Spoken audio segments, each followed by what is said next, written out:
सभी को सादर जय श्री। हम परिचर्चा शुरू करते हैं।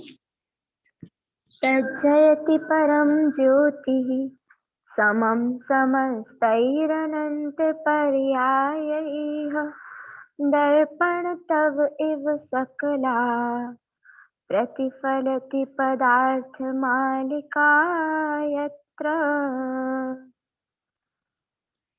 जिनागम के आलोक में भोजन शुद्धि परिचर्चा हमारी विगत 6 रविवारों से चल रही है। इसमें हमने पूर्व की परिचर्चाओं के माध्यम से कि शुद्धता की आवश्यकता क्या है, द्रव्य शुद्धि, उसके बाद इसके भेद जाने की, द्रव्य शुद्धि क्या है, क्षेत्र शुद्धि क्या है, काल शुद्धि क्या है। फिर हम इन्हीं महत्वपूर्ण बातों पर प्रकाश डालते हुए हम आज आगे बढ़ेंगे भाव शुद्धि के प्रकरण की ओर। आज का विषय बहुत ही महत्वपूर्ण है और वो महत्वपूर्ण इसलिए है क्योंकि आप सोचिए क्या ऐसा हो सकता है कि कोई पदार्थ जो द्रव्य से भी शुद्ध हो, उस क्षेत्र की भी उसकी पूरी शुद्धि हो, काल की भी शुद्धि हो, लेकिन उसके बाद भी क्या कोई पदार्थ अशुद्ध रह सकता है? तो हाँ, बिल्कुल रह सकता है, क्योंकि अगर हम उस भोजन को बनाते समय या खाते समय हमारे परिणाम संक्लिष्ट होंगे, हमारे परिणामों में वात्सल्य नहीं होगा या फिर प्रसन्नता नहीं होगी, कोई किसी प्रकार की अनाकुलता होगी, तो इस प्रकार के मतलब भाव अगर अच्छे नहीं होंगे और कभी हम लंपटता दिखा रहे हो खाते वक्त या फिर बनाते वक्त, हमारे भाव अच्छे ना हो, तो वो भोजन भी अशुद्धता की कैटेगरी में आ सकता है। तो ये बहुत ही ज्यादा महत्वपूर्ण विषय है तो हम आज उसी पर चर्चा करेंगे। आज की हमारी सभा नेत्री हैं श्रीमती देशना जी, जिनके माध्यम से पूर्व की चर्चाएं भी हुई हैं, आप सभी उनसे परिचित हैं। वे उस्मानपुर में नियमित पाठशालाएं चलाती हैं। अभी वर्तमान में तत्वार सूत्र पर उनकी नियमित पाठशालाएं चल रही हैं। आपके माध्यम से बहुत लोगों का जीवन बदला है। देखिए, जीवन भी इसलिए बदला है क्योंकि उनके जीवन में चरणानुयोग है, और जीवन में चरणानुयोग होने के कारण आपकी वाणी का बहुत महत्व पड़ता है सभी के ऊपर। तो हम बिना विलंब के परिचर्चा शुरू करते हैं। आदरणीय देशना जी।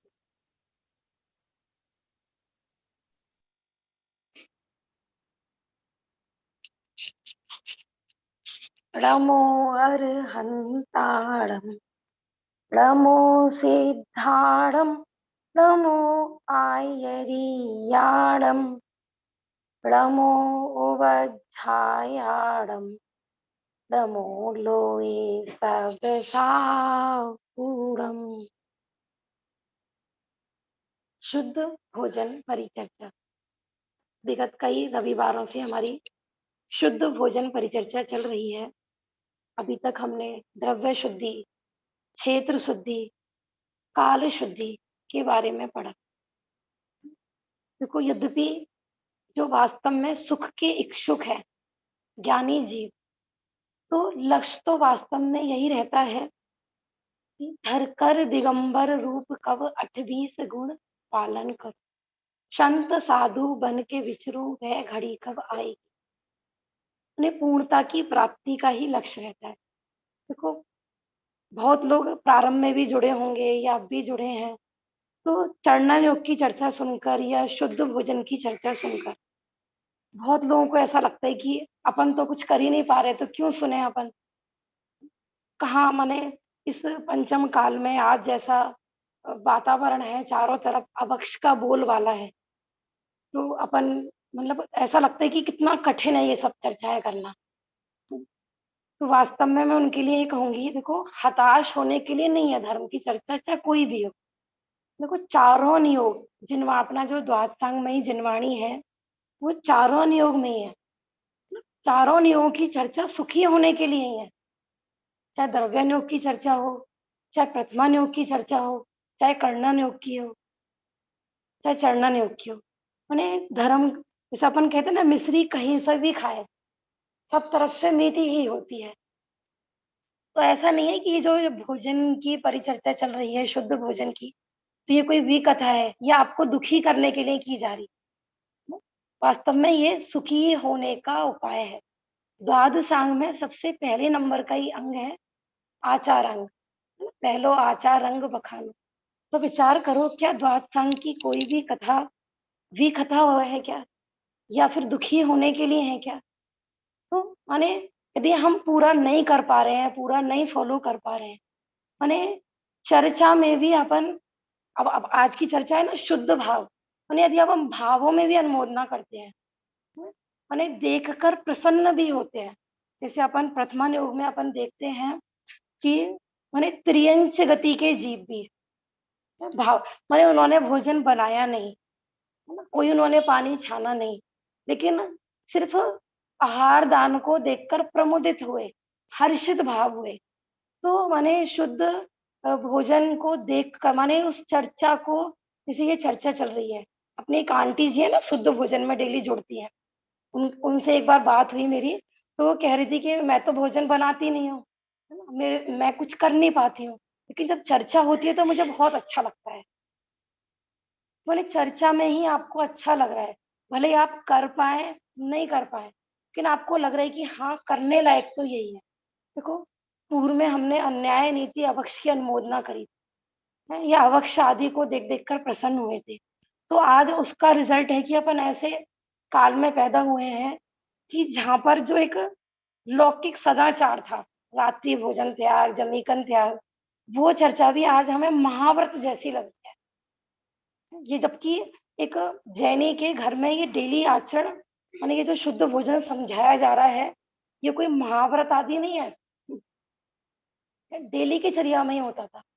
तो आप कर पाएँ, नहीं कर पाएँ, लेकिन अंदर में ये तो रखें कि हाँ, मार्ग तो यही है।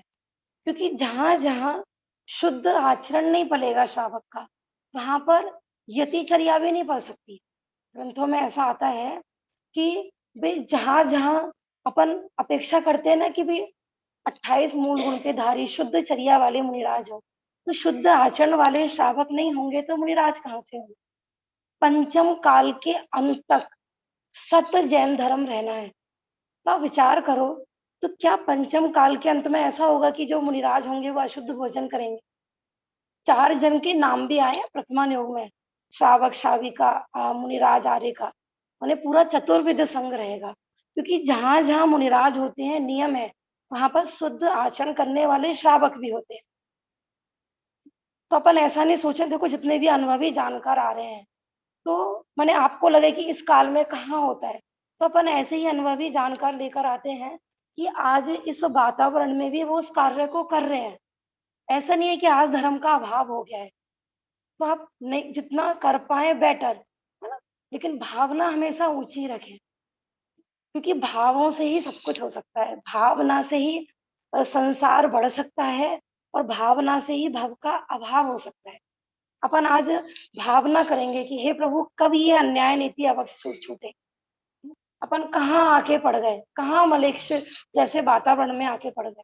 तो अपनी इस शुद्ध भावना से ही कल हमारी भावना फलीभूत हो सकती है, कि अपनों को ऐसा माहौल मिले कि सहज ही ये सब शुद्ध भोजन पर जो चर्चा है, ये चर्या में आ जाए, है ना? ऐसे काल में अपन उत्पन्न हो जाए।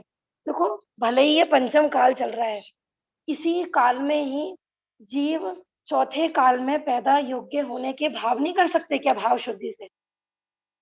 आया है ना, वो काउंटिंग भी आई है, 123 जीव, ये तो काउंटिंग ही आई है।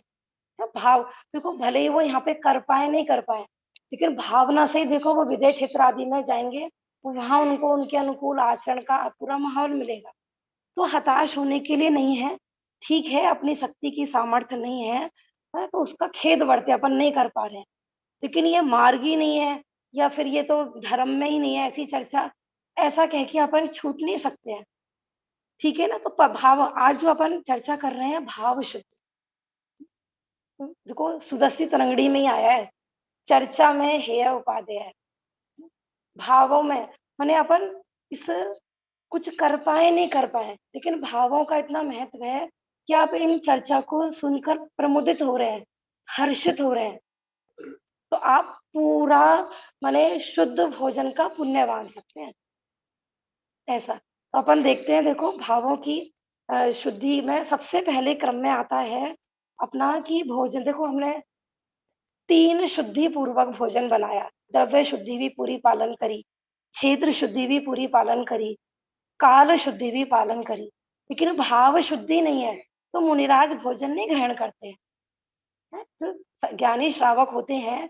यदि नवदा भक्ति नहीं करे वो, ना भाव की शुद्धि नहीं हो, तो ज्ञानी जन आहार नहीं लेते हैं। तो भावों की शुद्धि कितना महत्वपूर्ण है। बिना भाव शुद्धि के बनाया गया भोजन जहर के समान बताया है कि वो सामने वाले के परिणामों को विशुद्ध नहीं करेगा, उल्टा उसके संक्लेश परिणाम का कारण बनेगा। तो सबसे पहले नंबर पर है कि सबसे पहले भगवान के दर्शन पूजन कर फिर भोजन बना। क्यों? अपन लोक में भी देखते हैं ना कि आज तो हमने इतने बुरे व्यक्ति की शक्ल देख ली कि पूरा दिन माने बुरा व्यतीत हुआ। माने अपन अपने दिन की शुरुआत कैसे करें? माने आप एक जैन की रसोई कब प्रारंभ होनी चाहिए? कि देव के दर्शन पूर्वक, जिनेंद्र भगवान के दर्शन पूर्वक।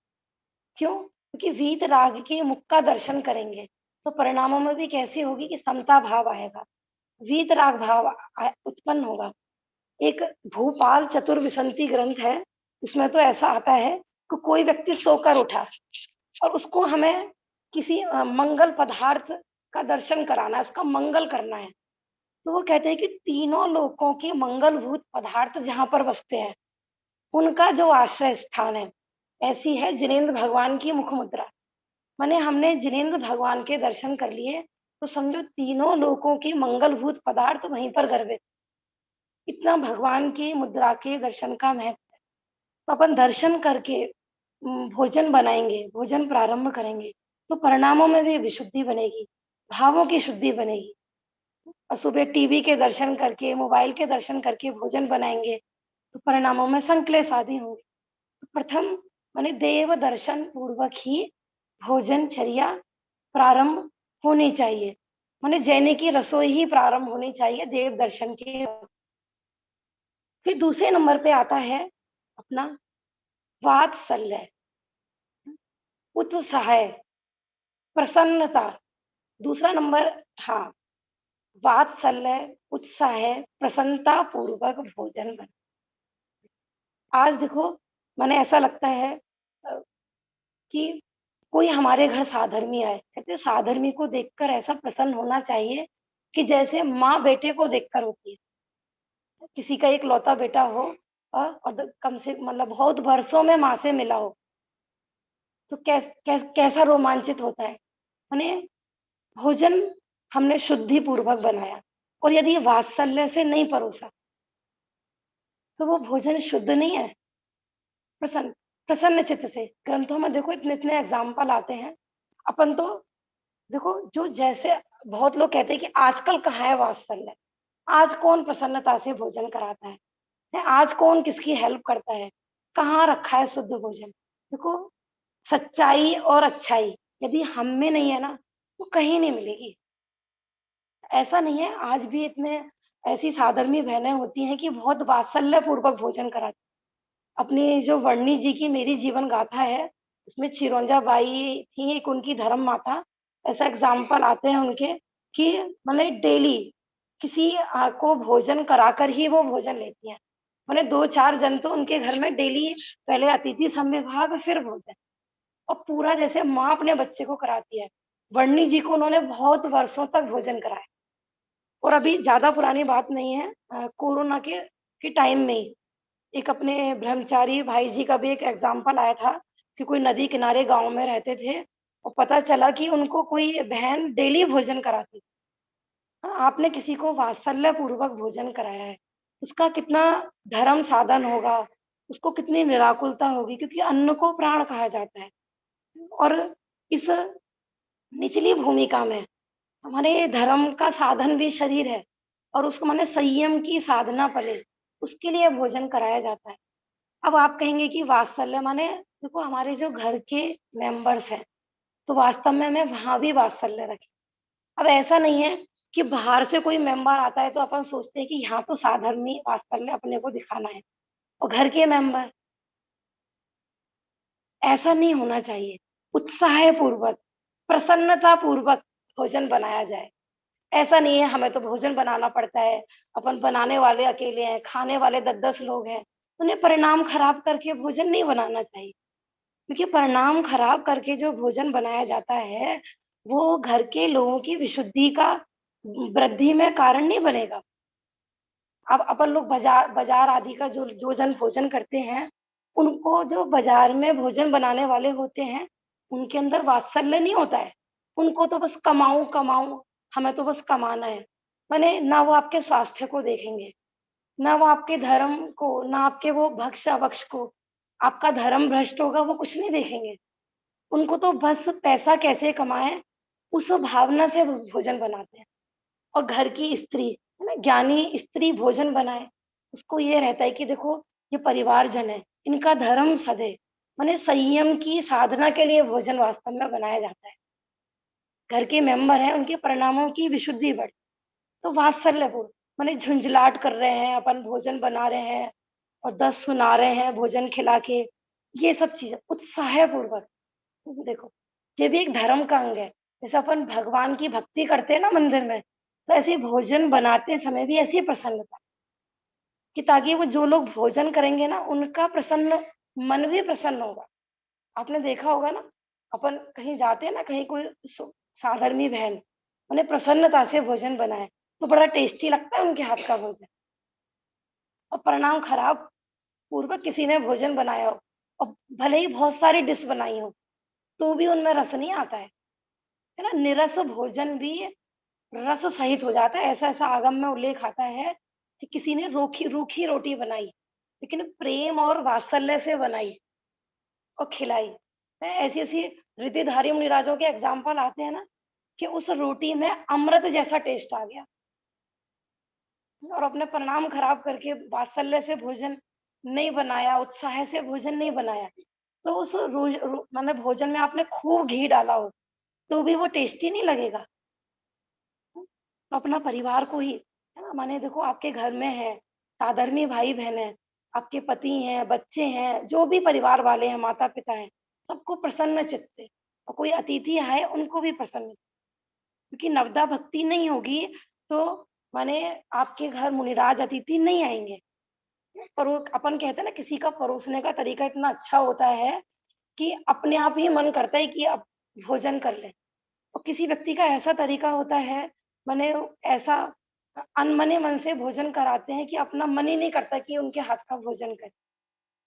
तो ऐसा भोजन की कि माने वात्सल्य, प्रसन्नता और उत्साह से भोजन अपने को बनाना चाहिए। ये भाव माने वो ही भोजन शुद्ध है।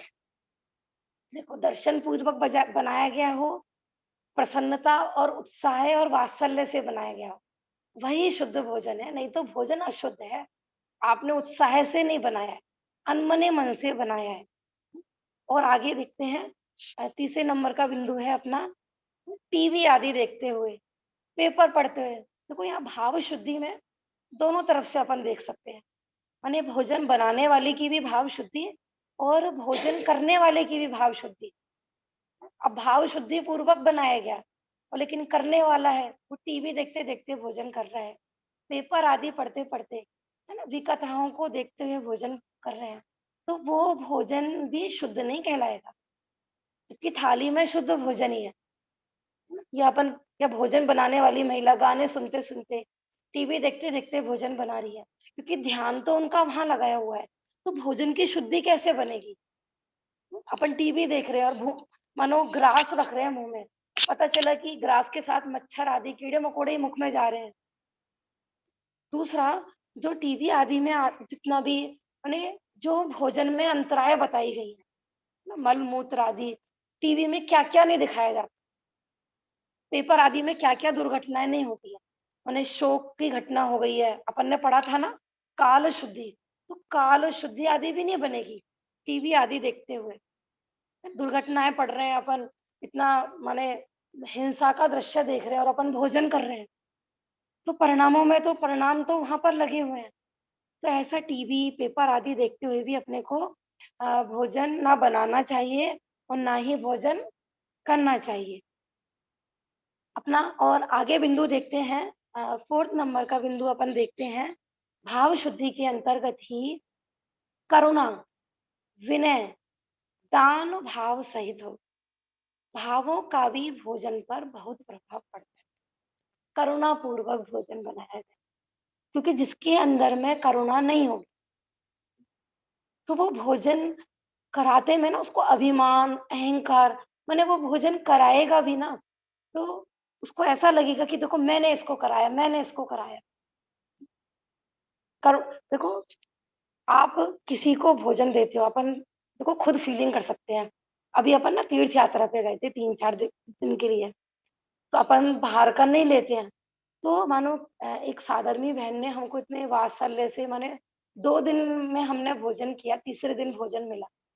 तो माने उन्होंने हमें भोजन कराया इतना वात्सल्य से।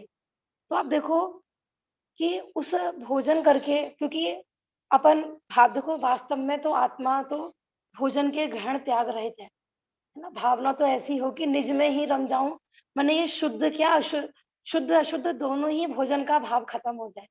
लेकिन इस भूमिका में जब पेट में भोजन पड़ जाता है, तो ये अपन धर्म साधन कर पाते हैं। तो माने उन्होंने हमें भोजन करा के कितना निराकुल कर दिया कि अपन निर्विघ्न होकर दर्शन कर पाए पूरा। हाँ, माने जो कई बार होता है ना, भोजन नहीं मिले तो 3-4 दिन में, क्योंकि आजकल शक्ति की भी हीनता हो रही है, सामर्थ्य की भी हीनता हो रही है। तो पूरा मानो जैसे कि भोजन कराया तो माने पूरा हमारा अच्छे से फिर बाकी की यात्रा भी हुई, दर्शन पूजन आदि भी हुए।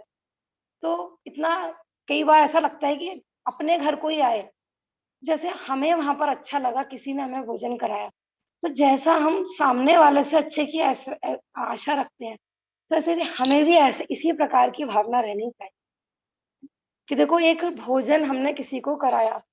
पता है आपको, देखो कितने ही जीव ऐसे होते हैं, हजारों जीव आप देख सकते हो कि अन्न अन्न करके मर जाते हैं, अन्न का एक दाना भी नहीं मिलता उनको पूरा। तो हमें जो आज ये भोजन आदि मिला है, तो पूर्व में अपन ने दान आदि किए थे, तो आज मिला है। अब कोई बेचारा गरीब है, किसी को भोजन की व्यवस्था नहीं है, आजीविका की व्यवस्था नहीं है, तो ऐसे ज्ञानियों को ये सहज ही करुणा बुद्धि होती है कि कोई भी जन, माने वो भोजन करने बैठे, अपने यहाँ ऐसे-ऐसे एग्ज़ाम्पल आते हैं, धन्य कुमार का ही एग्ज़ाम्पल आता है कि माने जन्म-जन्म के दरिद्री, पहली बार घर में खीर बनी है उनके घर पे, और वो भी 1 कटोरी। बेचारे की रोज़ पिटाई होती थी, रोज़ वो सेठ के पुत्रों को देख-देख कर रोता रहता था कि मुझे ये सेठ के पुत्र खीर खाते हैं, कैसे भी मुझे खीर मिल जाए। माने जन्म-जन्म के दरिद्री, वर्षों में उनके घर में खीर बनी, लेकिन उसको ज़रा-सी भी ये नहीं कि पूरी मैं खा लूँ, कि नहीं आज हमारे घर में पहली बार इतना मिष्ठान भोजन बना है, अपन किसी को अतिथि संविभाग करके ये भोजन कराएँगे। ऐसा माने हृदय में करुणा, करुणा। और दूसरा, करुणा नहीं होगी ना, तो भोजन बनाते समय हिंसा का भी विवेक नहीं होगा। ना माने गरम-गरम पानी है और अपन ने उबाला, माने कोई भी चीज़ बॉयल की जो नाली में डाल दिया, तो जिसके हृदय हृदय में करुणा नहीं होगी, वो भी भोजन शुद्ध बना ही नहीं सकता। कहीं पर भी हिंसा हो रही है, कोई विवेक ही नहीं होगा, ना चुगने-छानने का कुछ भी। तो हृदय में करुणा होगी, तो पूरा जीव दया पूर्वक ही वो भोजन बनेगा और वो ही जीवों की विशुद्धि का कारण बनेगा। देखो आजकल बहुत एग्ज़ाम्पल आते हैं ना कि अपन इतना शुद्ध भोजन करने के बावजूद भी कई बार ऐसे माने विशुद्धि नहीं बढ़ती देखी जा रही है यूँ। तो अपन जब सूक्ष्मता से विचार करते हैं ना, जैसे दूध आदि के बारे में ही आता है, यद्यपि देखो दूध अभक्ष्य नहीं है, भक्ष्य है, मतलब सही रीति से प्राप्त किया जाए। तो कई बार मेरे को मन में विचार आता है, अ, दूध वाले जो दूध निकालते हैं ना, तो माने कितना किसी कहते हैं ना किसी जीव को क्लेश करके हमने कोई चीज़ प्राप्त करी है, तो वो भोजन हमारे परिणामों में विशुद्धि का कारण नहीं बनेगा। हमारे भोजन में जितने जीवों की हिंसा की गई है, तो वो जितने जीवों के बेचारे परिणाम विकृत हुए हैं, तो वो उन जीवों के हिंसा के निमित्त से हमारे परिणाम भी वैसे विकृत होंगे। तो ऐसा करुणापूर्वक भोजन बनाया जाए, विनयपूर्वक भोजन बनाया जाए, क्योंकि अपन भोजन परोसे, लो भैया खा लो, भोजन खा रहे हो कि नहीं खा रहे हो? माने घरों में ऐसी-ऐसी भाषा यूज़ होने लगी है, देखो मिष्ट वचन का दान भी एक दान होता है। आप मीठे वचन पूर्वक किसी को भोजन कर लीजिए, आइए, बैठिए, आहार जल शुद्ध है, विनय पूर्वक भोजन, क्योंकि विनय पूर्वक भोजन कराएँगे, तो ही तो सामने वाले को प्रसन्न चित्त होकर भोजन करने का मन करेगा। विनय है ही नहीं, हम डाँट-डाँट के सबको मार-पीट के घरवालों को बिठा रहे हैं भोजन के लिए, उनको पच्चीस सुना रहे हैं, तो वास्तव में विनय पूर्वक। घरों में इतनी आज कंडीशन खराब है, अपने माता-पिता हैं, घर में बड़े जन हैं, माने कोई विनय ही नहीं है, क्योंकि जिसके हृदय में विनय नहीं है, माने भोजन तो वो देव शास्त्र गुरु की विनय क्या करे? घर में एक भोजन परोसने में विनय नहीं है ना? दान भाव ऐसा आता है, यदि हमने दान भाव की भावना से भोजन बनाया गया है, तो हमने अतिथि समविभाग नहीं भी करा है, दान नहीं भी दिया है ना, तो भी आर्त-दान का पुण्य लगता है। अपन ने पूरा विनय पूर्वक, करुणा पूर्वक शुद्ध भोजन बनाया है और हृदय में निरंतर यही है कि अहो भाग्य हमारे कि अपन किसी को खिलाकर भोजन करें। तो माने अपन को पात्र का लाभ भी ना मिले ना, तो भी पात्र दान का फल लगता है, ऐसा। माने घरों का माहौल ऐसा होना चाहिए, वास्तव में देखो उत्तम पात्रों का तो महापुण्य से मिलता है। लेकिन जो जो जन का आज हमें समागम मिल रहा है, अपने परिवार वाले भी तो देखो जैन श्रावक हैं, अपन श्रावक जमाई करते हैं ना बहुत लोग, तो आपके घर के मेंबर भी तो श्रावक ही है ना, जैन कुल में उत्पन्न हुए हैं, रात्रि भोजन नहीं करते हैं, तो उनको विनय से, करुणा से ऐसा नहीं है देखो कई बार क्या होता है, आपको पता है कि ये 4 मेंबर हैं और वो हमारे आश्रित हैं, क्योंकि स्त्री की मुख्य ड्यूटी क्या है, कर्तव्य क्या है कि भई अपने परिवार के मेंबर्स का शुद्ध भोजन बनाए, उनका स्थित भोजन के माध्यम से उनके परिणामों की स्थितीकरण करे, है ना? और पुरुष का मुख्य कार्य है व्यापार आदि। तो अपने को ऐसा नहीं करना चाहिए कि वो अपने आश्रित जन हैं, तो अपन उनको माने हम उनको अहंकार दिखाएँ। वास्तव में जो ज्ञानी जीव होते हैं, उनको मैं किसी को भोजन कराता हूँ या मैं इनको खिलाने वाली, ऐसी भावना होती है ना, तो अहंकार आदि उत्पन्न होता है। ऐसी माने विनयपूर्वक, है ना? बच्चा हो, बड़ा हो, है ना? और दूसरा भेदभाव भी नहीं होना चाहिए, गरीब हो, अमीर हो, माने कोई पैसा वाला आया है तो उसके साथ अलग व्यवहार, ऐसा नहीं। जो भोजन अपन ने बनाया है, सबको समान भाव से वही भोजन देखो बिना दान आदि के भोजन करना, घर को श्मशान के समान बताया है। कहते हैं उस घर का मालिक मृतक के समान है, परिवार वाले गिद्ध पक्षी के समान हैं। तो अपने को कभी ऐसी भावना नहीं होनी चाहिए कि लो हमने तो भोजन बनाया और ये और आ गए हमारे घर पे। ये भावों की शुद्धि चल रही है, कोई भी हो। आज तो देखो अतिथि समविभाग तो छोड़ो, घर के मेंबरों को भोजन कराने में भी जान निकलने लगी है लोगों महिलाओं की। सर्वथा नहीं समझना कोई यहाँ पर मैं आप कि सब तरह की बहनें होती हैं। आगे देखते हैं देखो और क्या-क्या है। 5वें नंबर का पॉइंट है अपना कि जो भोजन बनाने वाला है, वो व्याकुल परिणामी नहीं हो।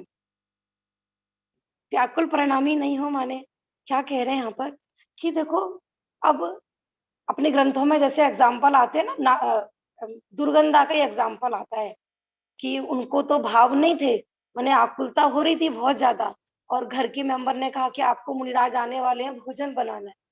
तो इनको इतना ऐसा लगा कि सब लोग मेरे को सौंप कर चले गए। तो माने उनको बहुत तीव्र संक्लेश आदि हुआ परिणाम। देखो व्याकुलता किसको होती है? देखो मैं थोड़ा-सा ये पॉइंट लेना चाहती हूँ। मुख्यतः महिलाओं को क्या व्याकुलता होती है भोजन बनाने? क्या अब देखो इतनी सर्दी हो रही है, ये सब लोग तो रज़ाई में बैठे हैं, अपने को खाना बनाना पड़ेगा। हम ही भोजन हम क्या नौकरानी है क्या? हम क्या भोजन ही बनाते रहें क्या? हम भी रजाई में बैठकर मोबाइल चलाएँगे। वास्तव में देखो जो तत्वज्ञानी महिला होगी, अपन इसमें आया था ना, जब हमने प्रारंभ में ही पढ़ा था कि जो घर की नायिका या नायक धर्म प्रवृत्ति वाला होगा, तो उसकी हर क्रिया, चाहे भोजन बनाने की हो, चाहे व्यापार आदि कमाने की, हर क्रिया में यही भावना रहती है कि धर्म वृद्धि हो, अपनी भी और परिवारजन की। उन्हें भोजन बनाने में ये आकुलता नहीं, उन्हें जल्दी से बस काम निपटाना है अपने को, फटाफट, चाहे हिंसा से, चाहे अहिंसा से, अविवेक से, उन्हें भोजन बनाने को इतने आकुलित या घूमने जाना है। बहुत महिलाओं को ऐसी आकुलता रहती है कि जल्दी फटाफट भोजन बनाए और अपन भागे घर से। बिल्कुल आकुलता रहित। दूसरा मैं इसमें ये भी कहना चाहती हूँ कि हर काम ना टाइम पर हो, समय पर हो। अब बच्चों का लंच बनाना है, बच्चे को स्कूल जाना है मानो 7:30 बजे और अपन सवा 7 बजे या 7:30 बजे रसोई 5 मिनट पहले रसोई में आए, तो परिणामों में बहुत तीव्र आकुलता होगी और उसमें हिंसा का भी विवेक नहीं रहेगा। इसलिए समय से माने अब व्याकुल परिणाम नहीं हो कल, कुछ शांति से भोजन की क्रिया होनी चाहिए। जैसे अपन शांति से स्वाध्याय करते हैं, शांति से देव दर्शन आदि करते हैं, तो भोजन बनाने का कार्य भी शांत परिणाम हो। माने संक्लेश आदि परिणाम नहीं होने चाहिए। क्यों? क्योंकि संक्लेश से अपन ने भोजन बनाया, आकुलित वाकुलित भावों से भोजन बनाया, तो इसमें और सामने वाले ने वो ग्रहण करा, तो चोरी का दोष आएगा। आपके भाव नहीं थे भोजन कराने के और हमने ज़बरदस्ती किया, माने हमने अदत्ता दान ले लिया।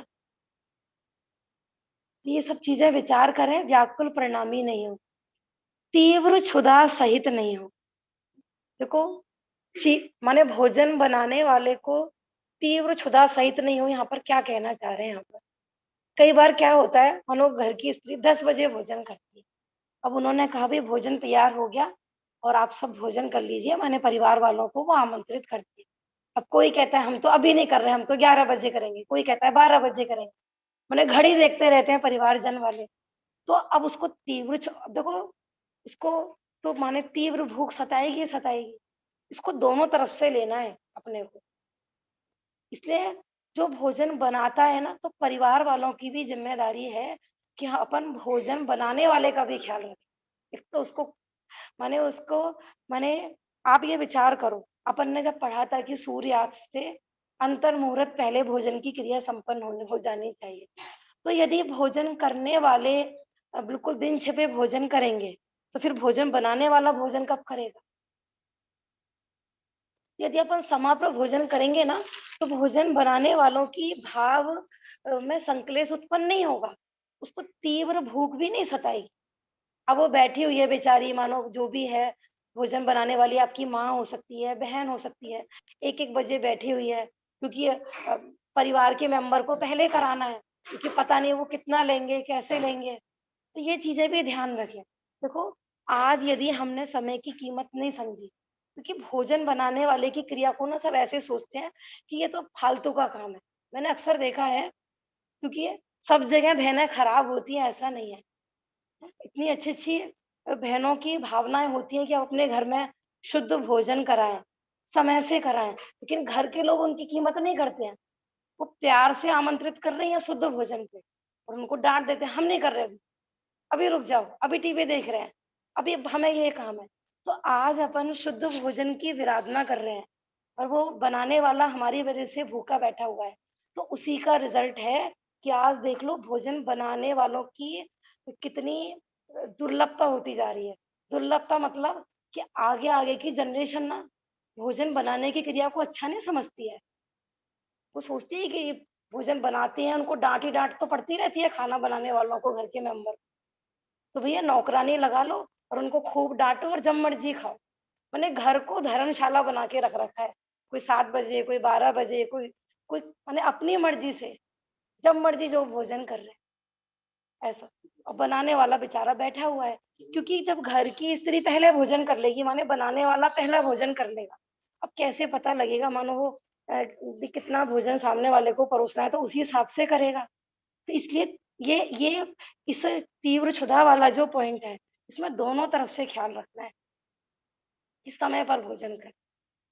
क्योंकि जो समय पर भोजन नहीं करते हैं, वास्तव में ये भी देखो एक धर्म, ये धर्म है, समय पर भोजन करना। न्याय विभाग समझना जिनेंद्र भगवान का। आप कहोगे समय पर भोजन करना भी कोई धर्म की क्रिया है क्या ये भी? हाँ भैया, ये भी धर्म की क्रिया है। आप समय पर भोजन नहीं करोगे, तो अतिथि को समय पर भोजन कैसे कराओगे? अतिथि तो वापस चला जाएगा आपके यहाँ। न्याय विभाग समझना, क्योंकि आजकल क्या है, माने अपन नए ज्ञान नहीं हो ना, तो अपने को लगता है ये क्या कह रहे हैं, ये सब धर्म के ही अंग पढ़ाए जा रहे हैं, क्योंकि यहाँ पर व्यर्थ की चर्चा नहीं चल रही है।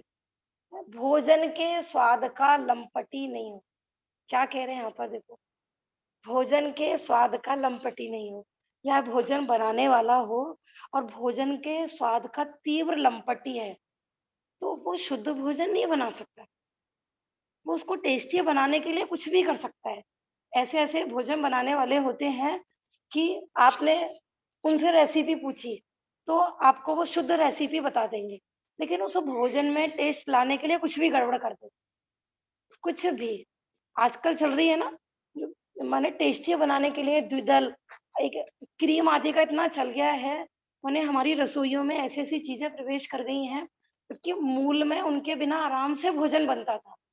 लेकिन टेस्टी बनाने के चक्कर में, तीव्र स्वाद की लंपटता के चक्कर में, मैंने भक्ष्य भोजन बनाया, बिल्कुल शुद्ध मर्यादित भोजन बनाया, और उसमें ऊपर से कुछ ऐसी चीज़ डाल दी गई कि जिससे वो पूरी जो शुद्धि करी ना, वो सब खत्म।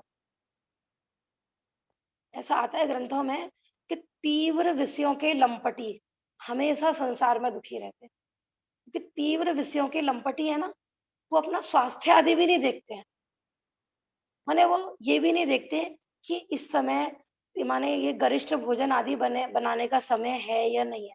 अब घर में कोई रोगी है, उसको तो सिंपल सात्विक भोजन की ज़रूरत है, मानो मूँग की दाल, खिचड़ी की ज़रूरत है। लेकिन जो तीव्र स्वाद का लंपटी होगा, तो वो ये अनुप सेव्य, अनिष्ट कारक अभक्ष आदि, इसका भी विवेक नहीं रखता है। वो तो जो मर्ज़ी, जब मर्ज़ी कुछ भी बनाना। तीव्र स्वाद के लंपटी को शुद्ध भोजन नहीं चाहिए, उसको तो बस टेस्टी चाहिए। Yes, join there and then they'll tell you, they'll give you instructions to give test, okay? किसी का माइक ऑन है, ध्यान दीजिए। आता है, यदि भोजन शुद्ध भी है और हमने तीव्र गृद्धता से किया है, तो वो अशुद्ध हो गया। शुद्ध भोजन भी हमने तीव्र गृद्धता से, जिसे कहते हैं ना झपट्टे मारते हैं एकदम, तो हमने ऐसी गृद्धता पूर्वक भी भोजन किया है, तो भैया वो अशुद्ध है। ऐसा कि अनादि काल से हमारी यही बुद्धि तो रही है कि भोजन में से सुख आता है, भोजन से सुख आता है। वास्तव में देखो, अनियोग कोई सा भी हो, लेकिन अपने को तत्व ज्ञान को नहीं भूलना है। जब भक्ष्य भोजन भी आज तक आत्मा ने खाया नहीं, तो अभक्ष्य से कैसे संतुष्टि हो सकती है? अपने को तो निरंतर यही भावना भानी है कि भैया ये पर द्रव्य, माने भोजन से सुख आता है, ऐसी मेरी मिथ्या मान्यता कब छूटे। अपन बिना अतिथि समविभाग पूर्वक भोजन कर रहे हैं, अंदर में खेद बरतना चाहिए। तो भोजन की थाली आएगी तो कोई झपट्टे नहीं मारेगा, अंदर में जब खेद बरतेगा कि हे प्रभु, अनादि काल से मैंने अपने आत्म वैभव को नहीं जाना, आत्म रस नहीं पिया, तभी तो ये भोजन के प्रति ये झुक रहा हूँ सारा। भोजन मिलेगा तो सुखी होऊंगा, ऐसी मान्यताएं तो बैठी हुई है। ऊपर से ये भी मान्यता कि अभक्ष्य में ही टेस्टी होता है, माने और विपरीतता में भी विपरीतता।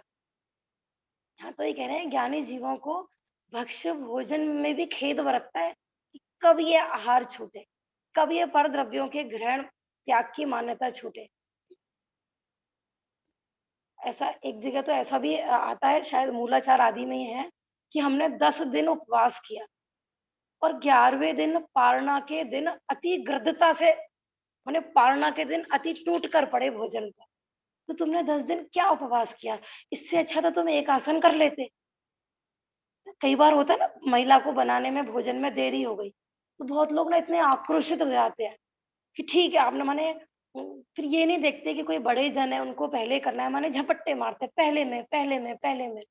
सामूहिक भोजन आदि होते हैं ना, माने इतनी हालत खराब है बफर सिस्टम में, माने कहने में भी हुआ, जैसे भिखारी कहते हैं ना, जब भंडारा कराने वाले होते हैं ना, भोजन कराने जाते हैं, तो भिखारी भीड़ इकट्ठी हो जाती है, हमें दो, हमें दो, हमें दो। तो अच्छे-अच्छे संपन्न परिवारों की, उन्हें पूड़ी सिकने में देर हो गई, चीले आने में देर हो गई, तो ऐसे झपट्टे मारते हैं सबको, माने अपने साधर्मियों को पहले, माने अपने को तो ये बोलना चाहिए, पहले आप, पहले आप, पहले आप। ऐसी अपनी संस्कृति थी, पहले मैं, ऐसी नहीं। तो स्वाद के लंपटी माने ये भी भाव अशुद्धि है, वो भोजन अभक्ष्य कहलाएगा, आपने गृध्यता पूर्वक ग्रहण किया है, ऐसा। योग्य अयोग्य भोजन को समझने वाला हो, क्या कह रहे हैं देखो यहाँ पर, कि जो भोजन बनाने वाला हो या भोजन करने वाला हो, है कौन सा भोजन मेरे लिए योग्य है, कौन सा भोजन मेरे लिए अयोग्य है, ये नहीं समझ में आए कुछ भी। देखो अपने अपने ग्रंथों में इतना आता है, अपन ने जब पूर्व में पढ़ा था ना, एक भोजन बनाने वाले का एक गुण बताया, विज्ञान।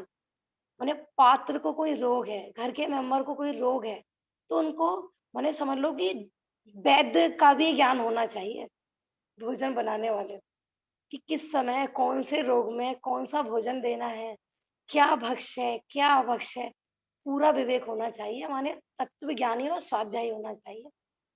इसमें सुदर्शित रंगली में एक एग्जाम्पल आया है कि कोई सेठ ना एक मंदिर बनवा रहे थे, तो मंदिर में उन्होंने बहुत बहुत सारे मजदूरों को आमंत्रित किया, तो वो सब मजदूर उसमें लगे हुए हैं, बोझा ढो रहे हैं, ईंटें ढो रहे हैं। तो एक पागल व्यक्ति खड़ा हुआ था, उसने देखा कि ये सब काम कर रहे हैं, तो वो भी बिना पूछे काम करने लग जाता है।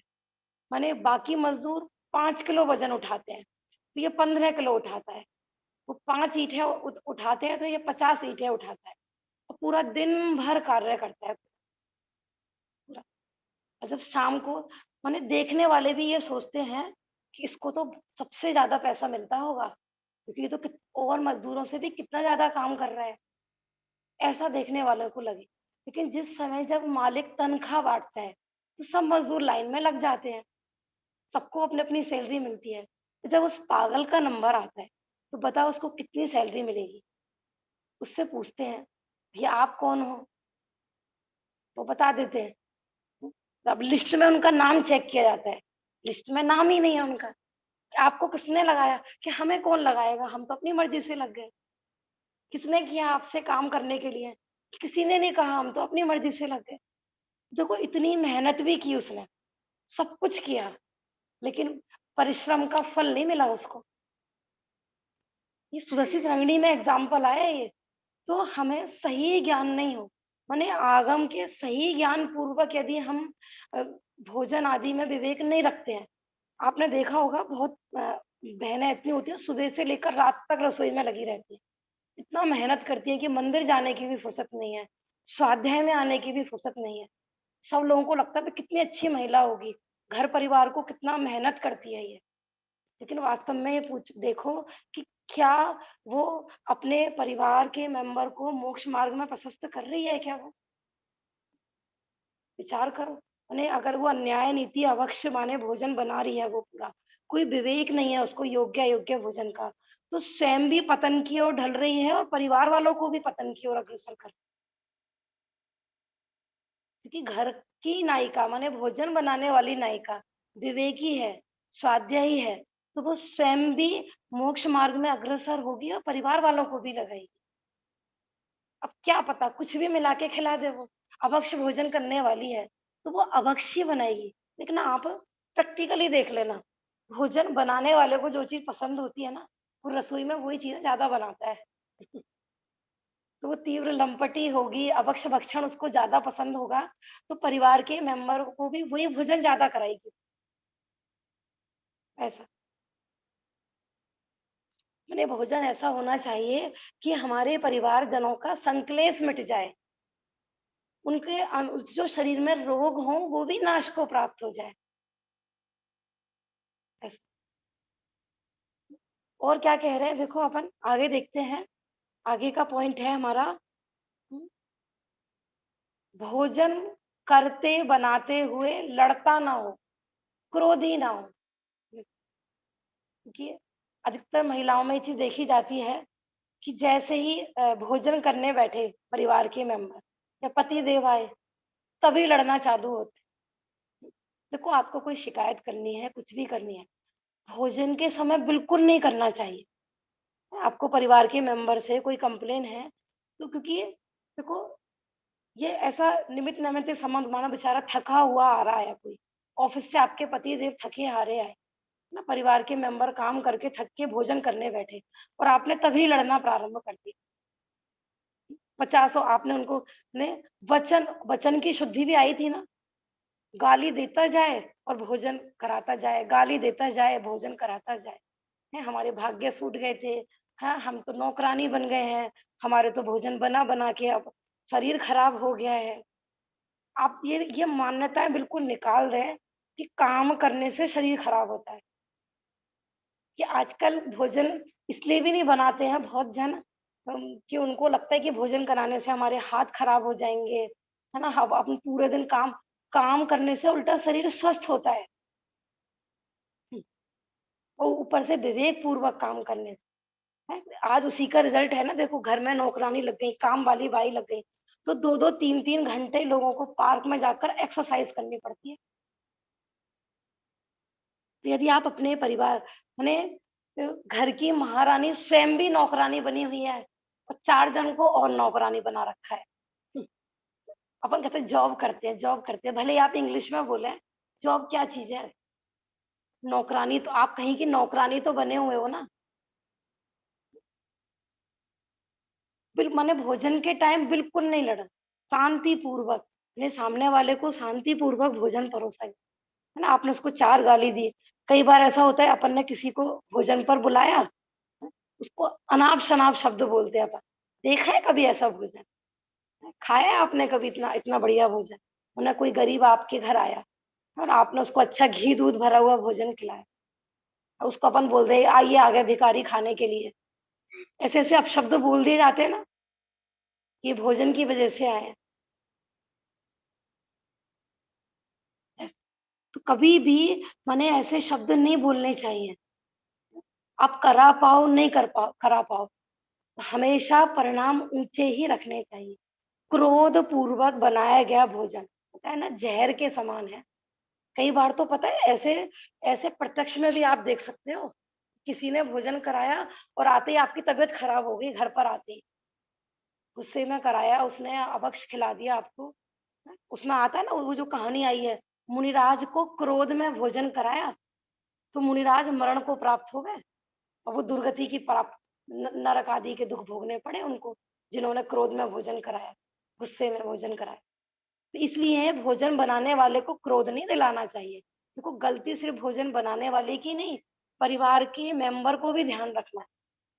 कोई महिला क्योंकि कई बार बहनों की भी शिकायत होती है, हम सुबह से शाम तक भोजन बनाते हैं, इतना प्यार से बनाते हैं और घर के मेंबर का ये रिस्पॉन्स होता है, "क्या करते हो तुम? ये हमने भोजन बनाया है और आपने कह दिया ये तो अच्छा नहीं है, इसे तो अपन बाज़ार का खा लेंगे।" देखो आज यदि आपने शुद्ध भोजन की विराधना करी, तो कल आपको शुद्ध भोजन मिलने वाला नहीं है। आज बार-बार ये जो प्रश्न आते हैं ना, बार-बार कि हम बहुत चाहते हैं शुद्ध भोजन करें, लेकिन क्या करें हमारे घर में माहौल ही नहीं है। हमारी पत्नी नहीं मानती, कोई कहता है हमारा पति नहीं मानता, कोई कहता है हमारे बच्चे नहीं मानते, कि पूर्व में आपने शुद्ध भोजन की विराधना करी है। शुद्ध भोजन बनाने वालों की कीमत नहीं करी है। तो उसी का फल है कि आपकी जब भी शादी होगी, ऐसी पत्नी आएगी कि आपको शुद्ध भोजन बना के नहीं खिलाएगी। शराबी, क्रोधी, मोहियों के हाथ के भोजन करना। तो कभी भोजन की माने शुद्ध भोजन की कभी छी, छी, छी! शुद्ध भोजन तो गंदा होता है, ऐसा। तो माने भोजन बनाने वाले को क्रोध नहीं आए, तो भोजन बनाने वाला भी ध्यान रखे और भोजन करने वाले भी। थाली परोसते ही बहुत लोग थाली उठाकर फेंक देते हैं। कैसा भोजन बनाया है? किसी ने मन से प्यार से भोजन परोसा, कदाचित नमक मीठा कम ज़्यादा हो गया, शांतिपूर्वक ग्रहण करें। अपना उदय उदय विचारें भैया जैसा क्योंकि अपन कहते हैं ना कि अपने सुंदर परिणामों से ही बाहर की वस्तुओं में मैंने ऐसा निमित्त नैमित्तिक संबंध बताया है कि जब-जब इस धरती पर पुण्यशाली जीव उत्पन्न होते हैं ना, तो बाहर की वस्तुओं में भी मिठास उत्पन्न हो जाती है। पुराने लोग रोते ही रहते हैं, बहू ने भोजन बनाया, टेस्ट ही नहीं है पहले तो इतना टेस्ट आता था भोजन में पहले तो इतना टेस्ट आता था। कि भैया तुम्हारा पुण्य क्षीण हो गया इसलिए टेस्ट नहीं आ रहा। समय अपना हो रहा है। 10 नंबर का पॉइंट है, भोजन बनाते समय कुछ ना कुछ खाता जाना, ये भी भाव अशुद्धि है। अब पूरा भोजन बनाते जा रहे हैं और उसको खाते जा रहे हैं, चम्मच से चखते जा रहे हैं। अनुपसेव्य बताया अपने यहाँ झूठा भोजन करना। भले पुरुषों की क्रिया नहीं है झूठा भोजन आदि करना। तो भोजन बनाने माने सब, चाहे देखो कैसा भी बनाओ, अपने यहाँ तो ऐसा बताया है कि भोजन बनाने वाला चखता नहीं है, अब भोजन करने वालों का यही रस परित्याग आदि होता है। कदाचित मीठा ज्यादा हो गया, नमक कम हो गया, कुछ भी हो गया, माने इस चीज की कषाय नहीं रखे कि पहले चख के देख ले, पहले चख के देख ले सामने वाले क्या कहेंगे, कैसा भोजन बनाया है, कैसा भोजन बनाया है। ऐसा नहीं, वो झूठा हो जाएगा आपने भोजन बना के चख लिया ऐसा। तो ऐसा हमने देखो ये भाव शुद्धि की 10 प्रकार की पॉइंटों के माध्यम से माने भाव शुद्धि पूर्ण नहीं है तो आपकी द्रव्य शुद्धि, क्षेत्र शुद्धि और काल शुद्धि सब व्यर्थ है। ठीक है, देखो ये सुदर्शी तरंगिणी का रेफरेंस दिया जा रहा है। मैंने मुख्यतः जो हमने ये चर्चा की है सुदृष्टि तरंगिणी ग्रंथ के आधार, बहुत सुंदर ग्रंथ है। इसमें इसी में एक पॉइंट था, कदाचित आप नहीं कर पा रहे हो, नहीं कर पा रहे हो, करा पा रहे हो, फिर भाव शुद्धि में तो कोई खर्चा नहीं हो रहा, बाकी 3 शुद्धि में आप बहाना बना सकते थे। हमारा माहौल नहीं है, भावना से सब कुछ हो सकता है। अच्छे भाव रखो, शुद्ध भोजन नहीं बना पा रहे हो लेकिन बनाने के भाव रखो। बिल्कुल माने आप इस चरणन योग संबंधी चर्चा में बिल्कुल ये सुखी होने की उपाय है सब, ये कोई दुखी होने के लिए नहीं बताया जा रहा है। प्रसन्न चित्त मन से जितना बने उतना, कोई आपसे कोई शक्ति से ज्यादा तो कोई कराएगा नहीं और अपन कर भी नहीं पाएंगे, क्योंकि शक्ति से ज्यादा अपन करेंगे तो संक्लेश उत्पन्न होता है। प्रसन्नता पूर्वक, शांत भाव पूर्वक, माने ज्ञानी जीवों का वास्तव में तो लक्ष्य परम सुख की प्राप्ति होता है कि जब जब भी वो यहाँ पर संसार में भी रहते हैं ना, तो वो उनका आचरण, उनका खान पान ऐसा होता है कि लोग कहें कि देखो ये है जैन, चलते फिरते जैन, ऐसा अपना जीवन हो। इसी प्रकार हमारा समय काफी हो गया है, बाकी की चर्चा। इसमें एक विशेष बिंदु मुझे बोलना था, यहाँ पे अभी चर्चा आई थी ना कि भोजन तीव्र क्षुधा सहित ना करें और ना बनाएं, तो उसमें ये अपेक्षा आती है कि जैसे अगर तीव्र क्षुधा हमें लग रही होती है ना, तो हम भक्ष्य का विवेक नहीं रखते, हमें ऐसा लगता है जो भी बना है दे दो, चाहे वो अशुद्ध बना है, कुछ अभक्ष्य चीज बन गई है। तो ये तो प्रैक्टिकली भी हम देखते हैं कि जब हमें बहुत तेज भूख लगती है तो हम ये नहीं विचार करते कि भोजन कितना शुद्ध है, तो इसीलिए यहाँ पे बोला कि तीव्र क्षुधा से रहित हो। और भी आप बिंदु आप लोगों में से भी विचार कर सकते हैं इन सभी बिंदुओं पर, और कोई अपना विचार रखना चाहे तो रख सकते हैं। अभी पहले हम वीडियो देख लेते हैं। दीदी, एक महाभारत में एक पुस्तक है द्रौपदी, उसमें मतलब द्रौपदी की तरफ से कि वो क्या सोचती है ये बातें आई हुई हैं। तो वहां पे लिखा है कि नारी मात्र अन्नपूर्णा के अलावा होती क्या है। मतलब वहां पे प्रसंग बताया हुआ है, जैसे कि अपर मतलब नॉन जेंट्स में क्या माना जाता है कि वो लोग वनवास में रहे थे, द्रौपदी और 5 पांडव वनवास में रहे थे, तो वहां पर द्रौपदी के पास एक अक्षय पात्र था और वो उसमें ऐसा था जादू कि सुबह भोजन आ जाता था और जब तक द्रौपदी नहीं खाती थी, मतलब जब द्रौपदी खा लेती थी तो वो भोजन उसमें से समाप्त हो जाता था। तो द्रौपदी बोलती थी मेरे पूरे दिन ऐसे भाव रहते हैं कि इस पूरे वन के सारे प्राणी की कोई भी भूखा ना रह जाए, और एक सिर्फ मेरे भूखे रहने से अगर ये पूरी धरती, पूरी पृथ्वी भोजन कर लेती है और सभी लोग भोजन कर लेते हैं, तो इससे ज्यादा श्रेयस्कर बात और क्या ही हो सकती है। तो मतलब वो भाव, इसमें वात्सल्य भी आ गया, करुणा भी आ गया, सब कुछ इसमें गर्भित हो जाए।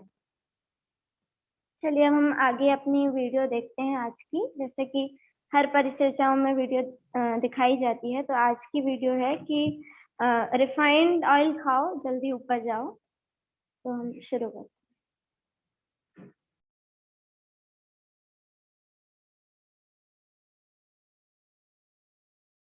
हैं। बीज ले लेते हैं, कोई भी फल जो भी तेल निकाल रहा है उसका बीज ले लिया।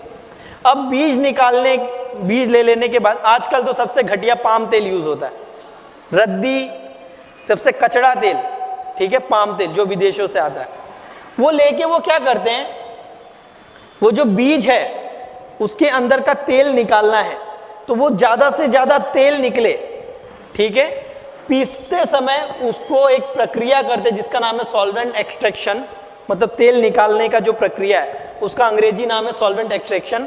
उसमें हेक्सेन नाम का एक केमिकल मिलाते हैं, और क्या नाम है ना, हेक्सेन, कुछ मस्त महान होगा कुछ। अब ये क्या करता है हेक्सेन? हेक्सेन ये एक तो पेट्रोलियम प्रोडक्ट है, पेट्रोल से बनता है। पेट्रोल से निकलने वाली कौन कौन सी चीज खाते हो आप? थोड़ा टेस्ट वेस्ट तो करके देखो, स्वाद चेंज होगा नहीं। एक तो ये पेट्रोलियम प्रोडक्ट है, ये जो केमिकल किस में डाल रहे हैं? आपके तेल में, जो आप रिफाइंड तेल खाने वाले हो। हाँ, इसके बाद ये जो डाला जाता है हेक्सेन कि ज्यादा से ज्यादा तेल निकले, वो क्या क्या करता है आपके शरीर में? डिजीनेस, आलस।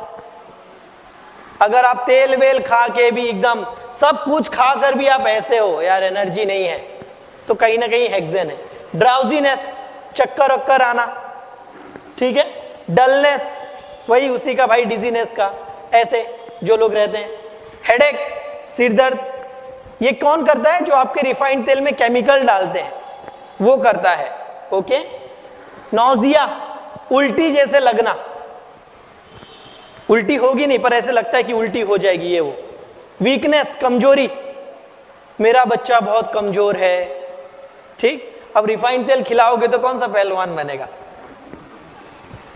अनकॉन्शियसनेस, चक्कर खा के गिर जाना, कॉन्शियसनेस ही चला गया, ठीक है। एब्डोमिनल पेन, पेट में बहुत दर्द होता है, दवा खाए बिना पेट का दर्द जाता ही नहीं, सब कुछ कर लिया, पता ही नहीं चल रहा पेट का दर्द क्यों है, तो रिफाइंड तेल का हेक्सेन, ठीक है। सीरियस एनवायरमेंटल थ्रेट, आपके शरीर का तो सत्यानाश करता ही है। आप जिस एनवायरमेंट में रहते हो, जिस पर्यावरण में रहते हो, उसका भी सत्यानाश करता है। ये सिर्फ एक केमिकल, हाँ एक केमिकल, पिक्चर अभी बाकी है मेरे दोस्त। चलो और क्या डालते हैं रिफाइंड तेल के लिए? नेक्स्ट, फिर वो डीगमिंग करते हैं, मतलब अब तो एक पहले तो तेल निकालना था, तेल निकाल लिया केमिकल डाल के, अब ये जो तेल है, ये तेल का कुछ ना कुछ सुगंध होगा, हर एक तेल का गंध होता है। आपकी आंख बंद कर दें और आपकी आंख में पट्टी बांध दें और आपके नाक के पास सिर्फ तेल के आए, तेल लेकर आए, तो आप सूंघ के बोल दोगे ये नारियल का है, ये सरसों का है, ये तिल का है, ये अलसी का है, बता सकते हो? इतनी तो नाक अपनी अच्छी है ना? क्यों? क्योंकि हर एक तेल के अंदर विशेष तरह का प्रोटीन है जो कि आपके शरीर के लिए अच्छा है। तो वो क्या करते हैं, oil needs to be refined, तो उसका जो भी टेस्ट है, जो भी गंध है, वो सब का सब निकाल लिया जाता है। और जैसे ही उस तेल के अंदर का स्मेल, गंध, ये सब निकाला, वो सिर्फ और सिर्फ एक कचड़ा बचता है। आप देखो आपके रिफाइंड तेल में कोई सुगंध नहीं होगी। आप एक शुद्ध तेल रख लो, नारियल का ही रख लो, यहाँ पे नारियल बहुत होता है, और रिफाइंड नारियल का तेल रख लो, आपको पता चल जाएगा, ठीक। इसके बाद क्या बचता है? उस कचड़ा बचता है जिसको कि ब्लीच किया जाता है, और उसका कलर वलर सब, रिफाइंड तेल देखो एकदम पानी की तरह आपको पतला दिखता होगा, है ना? वो करते हैं इसके साथ। नेक्स्ट क्या करते हैं? डीऑडराइजिंग। फिर ये सब तो अब कर्मकांड कर ही लिया, पर अभी भी रिफाइंड तेल बना नहीं है। इसके बाद तेल वेल में जो भजिया बनाते हो और तेल एकदम खौलने लगता है जिसको बोलते हो, उस तेल को खौलाया जाता है, ठीक है। खौलाने के बाद क्या करते हैं? अब वो जो तेल जिसको प्रकृति ने, जिसको हम तेल बोल सकते थे, वो सब गया उबालने के बाद। अब क्या बचा? वो सिर्फ कचड़ा बचा है, ठीक है। और उसी को आपको बाद में प्रिजर्वेटिव और ये सब डाल के नेक्स्ट पैक करके आपको दे दिया जाता है कि लो रिफाइंड तेल खाओ। अब बोलो, ये बाद में रखना, उसके पहले अब बोलो कि ये रिफाइंड तेल आपके किस काम का है? दुनिया में, मैंने आपको पहले बोला था, वर्ल्ड में हार्ट के जितने भी पेशेंट है 60% हमारे देश में। कैसे हमारा देश इतना हार्ट का रोगी हो गया? 8 साल के बच्चों को हार्ट अटैक आता है, 8 साल के बच्चों को। आज से 50 साल पहले अगर किसी को हार्ट अटैक आए तो एक बड़ी न्यूज बन जाती थी। जहां तक मुझे याद है कि इवन 90s के टाइम पे भी कि कोई हार्ट अटैक से मरे ना तो मतलब एक बहुत बड़ी हस्ती होता था, अरे पता है उसको हार्ट अटैक हो गया, एक खबर बनता था। आजकल हार्ट अटैक है, हाँ ठीक है, हार्ट अटैक क्या है, चूरन चटनी है, जैसे कि हार्ट अटैक ही तो आया था।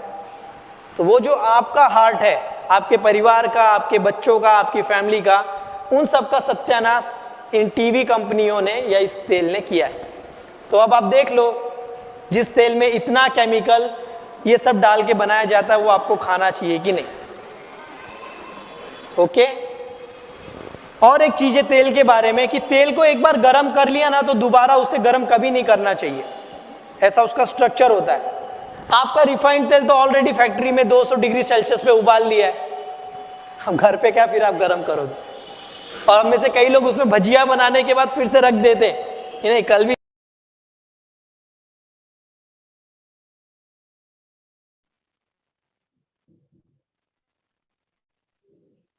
चलिए अब हम आगे प्रश्न शंकाओं के समाधान के लिए मैं आदरणीय प्रियंका जी को बुलाना चाहूंगी कि वे प्रश्नों के उत्तर देंगे, और आदरणीय तरुणा जी वे उनसे प्रश्न पूछेंगे।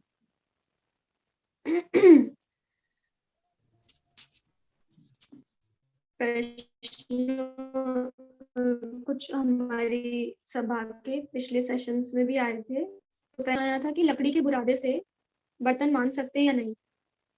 तो इस प्रश्न के उत्तर के लिए मैं आदरणीय प्रियंका जी को अनुरोध करती हूँ कि वे हमें समाधान करके बताएं कि क्या ये अहिंसक रहेगा अगर हम लकड़ी का बुरादा इस्तेमाल करते हैं बर्तन मांजने के लिए।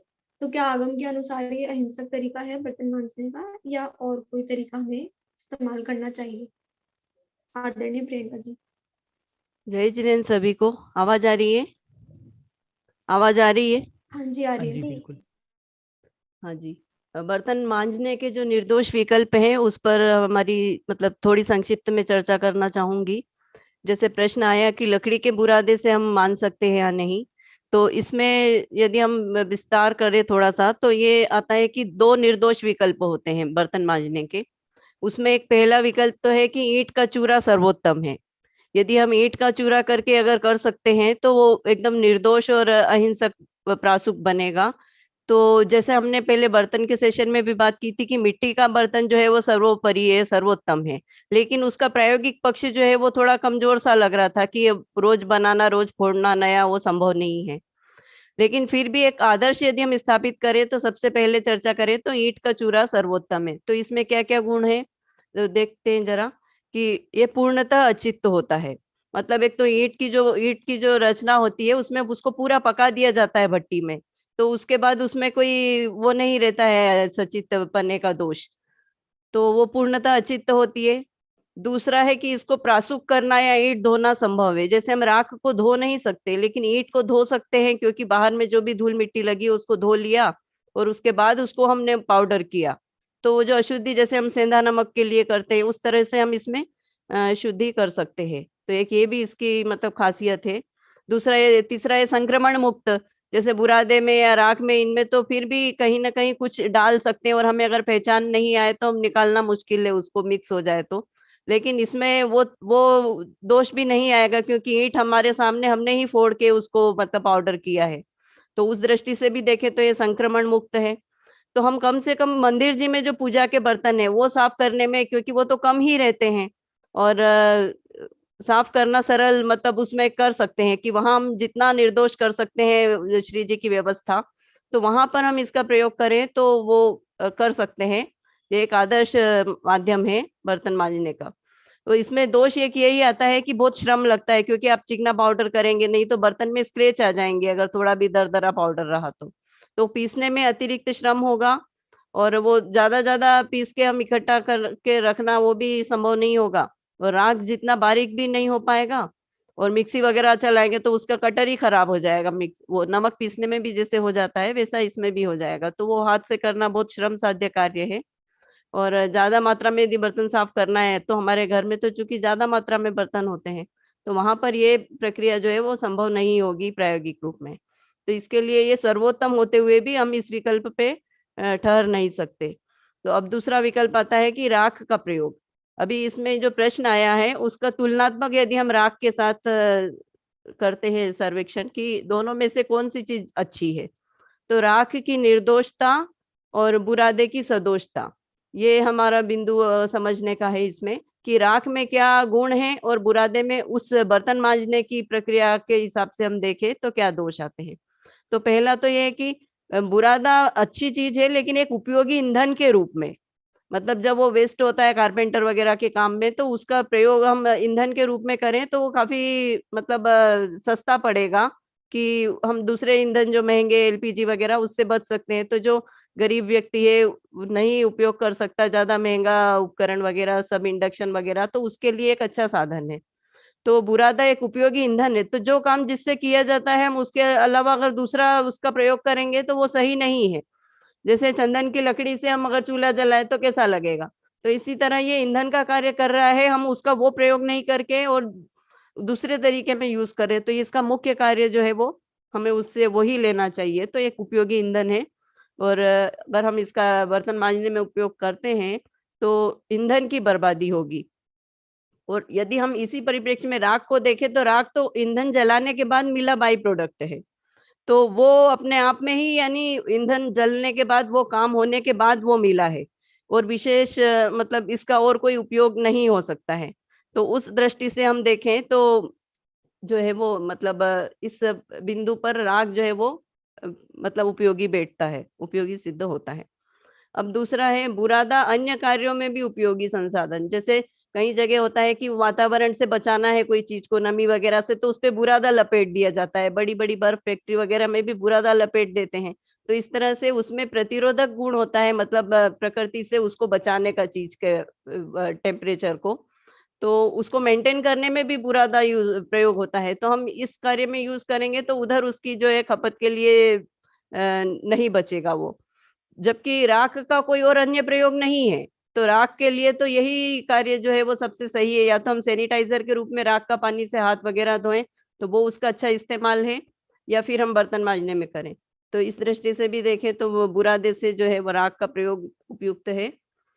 उसके बाद बुरादा संक्रमण जो है वो युक्त होता है, मतलब बुरादे में संक्रमण कैसे हो जाता है, जैसे जहाँ कारपेंटर वगैरह काम कर रहे इकट्ठा हो रहा है, बोरे के बोरे भरा रहे हैं, तो वहां पशुओं आदि की गंदगी भी उसमें आ जाती है और वो सूखने के बाद वापस मिल जाती है, तो हम पहचान ही नहीं पाएंगे कि उसमें कुछ मिला था और जो वापस से मिल के एक जैसा हो गया है।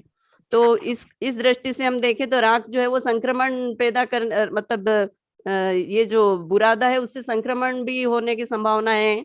अगर हम बर्तन मांजेंगे और उसी में इन्फेक्शन का कुछ आ गया तो वो कार्य इसमें वो नुकसान करेगा। और जबकि हम राख में देखें तो वो तो संक्रमण मुक्ति का कार्य करती है। आप यदि एक थाली में राख बिछा देंगे और उसमें अगर मीठी चीज वगैरह दूध के बर्तन वगैरह रखते हैं, दूध या चाशनी की, तो चींटियां नहीं आती है।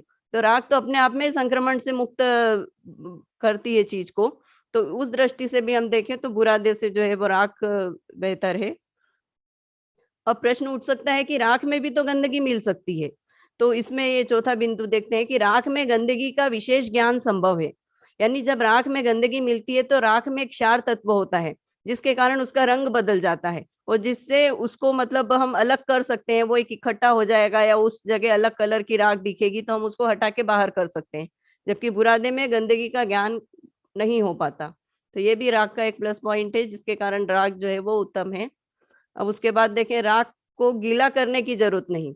अब भी जब बुरादे को बोरे में भरा जाता है तो वो झरे नहीं उसमें से, इसके लिए उसमें पानी छिटक देते हैं ताकि वो थोड़ा बॉन्डिंग आ जाए उसमें और उसके बाद वो भरना सरल हो जाता है। अब वो गीला गीला भर दिया तो नमी उसमें बनी रहती है, तो सनमुर्छन जीव उत्पन्न हो जाते हैं कहीं, और उसमें जो अनछना पानी यूज हुआ है गीला करने में उसका दोष भी लगेगा और सनमुर्छन जो जीव होंगे उसका दोष भी लगेगा। तो उससे जो एक सड़न अलग तरह की स्मेल जो उसमें से आने लगेगी, तो इस हिसाब से देखें तो भी ये बुरादे में सन्मूर्छन वाला दोष भी आएगा और अनचने पानी का दोष भी आएगा। और राख को गीला करने की जरूरत नहीं, और कदाचित राख गीली भी हो जाए तो भी संक्रमण मुक्त बनी रहती है। तो इस दृष्टि से भी देखें तो जो है वो राख मतलब ज्यादा सही है इस बिंदु पर भी। अब उसके बाद राख से जूठन का दोष समाप्त होता है। हम बर्तन किस लिए मांजते हैं? ताकि इन्फेक्शन से मुक्त हो जाए, एक दूसरे का कीटाणु दूसरे में नहीं जाए। तो ये गुण जो है वो राख में है, जो इन्फेक्शन समाप्त करने के, वो बुरादे में नहीं है। तो हमारा जो बर्तन मांजने का उद्देश्य है वो भी राख से पूरा होता है, क्योंकि इससे जूठन का दोष जो है वो समाप्त हो जाता है, जबकि बुरादे से ये काम नहीं होता है, इन्फेक्शन समाप्त नहीं होता है। उसके बाद जब हम बर्तन मांजने के बाद जो उसका राख निकली जो पोंछ पाछ के, तो राख तो हम मिट्टी में मिला देंगे तो वो अपने आप पर्यावरण संतुलन में मिल के मिट्टी रूप हो जाएगी। लेकिन ये जो बुरादे का कचरा रहेगा वो जल्दी उसमें मतलब घुलेगा नहीं जमीन के वातावरण में, तो वो अपने आप में कचरा बन जाएगा, यानी जैसे पॉलीथीन वगैरह का रहता है उस तरह का, और उसमें जूठन का वो सब मिला हुआ रहेगा, तो उससे सड़ांध और वो सब ज्यादा होगी और ज्यादा। तो इस तरह से पर्यावरण संरक्षण की दृष्टि से भी देखें तो राख जो है वो उत्तम है। उसके बाद राख की प्राप्ति सुलभ है, क्योंकि कोयले की खपत तो सभी जगह होती रहती है। तो उस दृष्टि से भी देखें तो राख मिलना सरल है। आरा मशीन में हम कहाँ ढूंढने जाएंगे और कहाँ बुरादा बनता है, वो बहुत रेयर मिलेगा। लेकिन ये तो होटल वगैरह में जहाँ भी ये भट्टियों पे काम होते हैं वहां सब जगह मिल जाएगा, बॉयलर चलते हैं पानी के गर्म करने के लिए। तो राख की जो प्राप्ति है वो भी अधिकांशतः सुलभ है। उसके बाद राख मुफ्त में मिल जाती है, बुरादे को मुफ्त में नहीं मिलेगा, उसकी कोई ना कोई कीमत होगी। तो धन का भी व्यय, और राख से स्वच्छता का उत्पाद है लेकिन धन का व्यय नहीं है। तो इस तरह से 9 बिंदुओं से हमने परखा कि राख जो है वो बुरादे से उत्तम है हर दृष्टि से। अब खाली एक ही समानता है इसमें कि जो वीडियो में जनरली देखने में आ रहा था कि इससे पानी की बचत होती है, तो पानी की बचत तो राख से भी होगी, हम सूखे बर्तन मांजेंगे। तो इस तरह से हम निष्कर्ष पे पहुंचे कि राख ही सर्वोत्तम साधन है आज के समय में, यदि हम शुद्धता से बर्तन मांज सकते हैं इससे। अब प्रश्न इसमें बहनों के कई प्रश्न आते हैं राख की सफाई को लेके कि राख से ज्यादा चिकने बर्तन होंगे तो हम नहीं मांज पाएंगे, कढ़ाई वगैरह नहीं मांज पाएंगे। लेकिन राख को यदि हम नारियल की जटा के साथ लपेट करके और मिक्सी के कटर वगैरह सारी चीजें हम उससे साफ कर सकते हैं, थोड़ा गीला उसमें मतलब करके लपेट के थोड़ी देर छोड़ दें तो वो चिकनाई पूरी तरह से साफ हो जाती है। समय अधिक लगता है ऐसा भी बहनों का प्रश्न होता है, लेकिन यदि हम रोज करने लगेंगे तो अभ्यास से सरल हो जाएगा। तो वो भी कोई कारण नहीं है जिसके कारण हम इससे दूर रहें। फिर हाथ काले हो जाएंगे, ये भी एक प्रश्न होता है। तो हाथों की त्वचा तो साबुन के जो स्ट्रॉन्ग केमिकल आते हैं आजकल उससे खराब होती है। राख के पानी से तो हाथ धोए जाते हैं और वो सबसे उत्तम सैनिटाइजर है, तो उससे ये समस्या नहीं आएगी। स्किन के जितने सोराइसिस वगैरह ये रोग होते हैं ये साबुन के केमिकल से होते हैं। तो ये बिंदु भी जो है वो सही नहीं है कि राख से हाथ काले हो जाएंगे। फिर राख बनने में हुई हिंसा के दोषी होंगे कि राख किस तरह से जलाई होगी, क्या जलाया उसमें तो हमें मालूम नहीं। तो इस तरह की समस्या तो और चीजों में भी आ सकती है। साबुन भी बनती है तो साबुन फैक्ट्रियों में कितनी हिंसा होती है, तो वो तो हम देखने नहीं गए, तो वहां पर भी तो होती ही होगी ना। उस दृष्टि से देखें तो राख बनने में तो हिंसा कम हुई।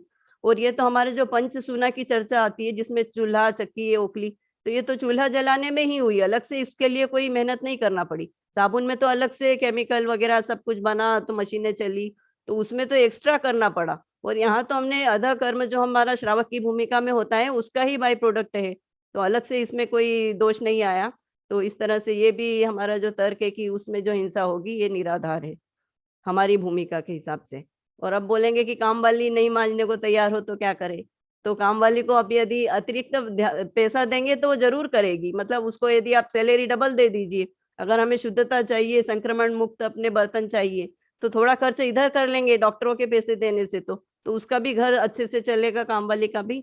और अच्छे से और बने जहाँ तक उस पर निर्भरता ही नहीं रखे, अपना काम हम ही करें। क्यों कभी कोरोना टाइम में काम वालियों का आना बंद हो गया तो क्या हमने किए ना, तो हम पहले से ही अगर उन पे डिपेंड नहीं रहे तो कोई समस्या नहीं है। और अगर ऐसी स्थिति कि हम नहीं कर सकते और हमें डिपेंड ही रहना है तो भी ये हो सकता है कि हम उनको अतिरिक्त धन दे तो वो करेंगे। तो अब एक प्रश्न उठता है अंतिम कि ये राख में यदि इतने गुण हैं तो फिर ये दूर क्यों हो गए हम?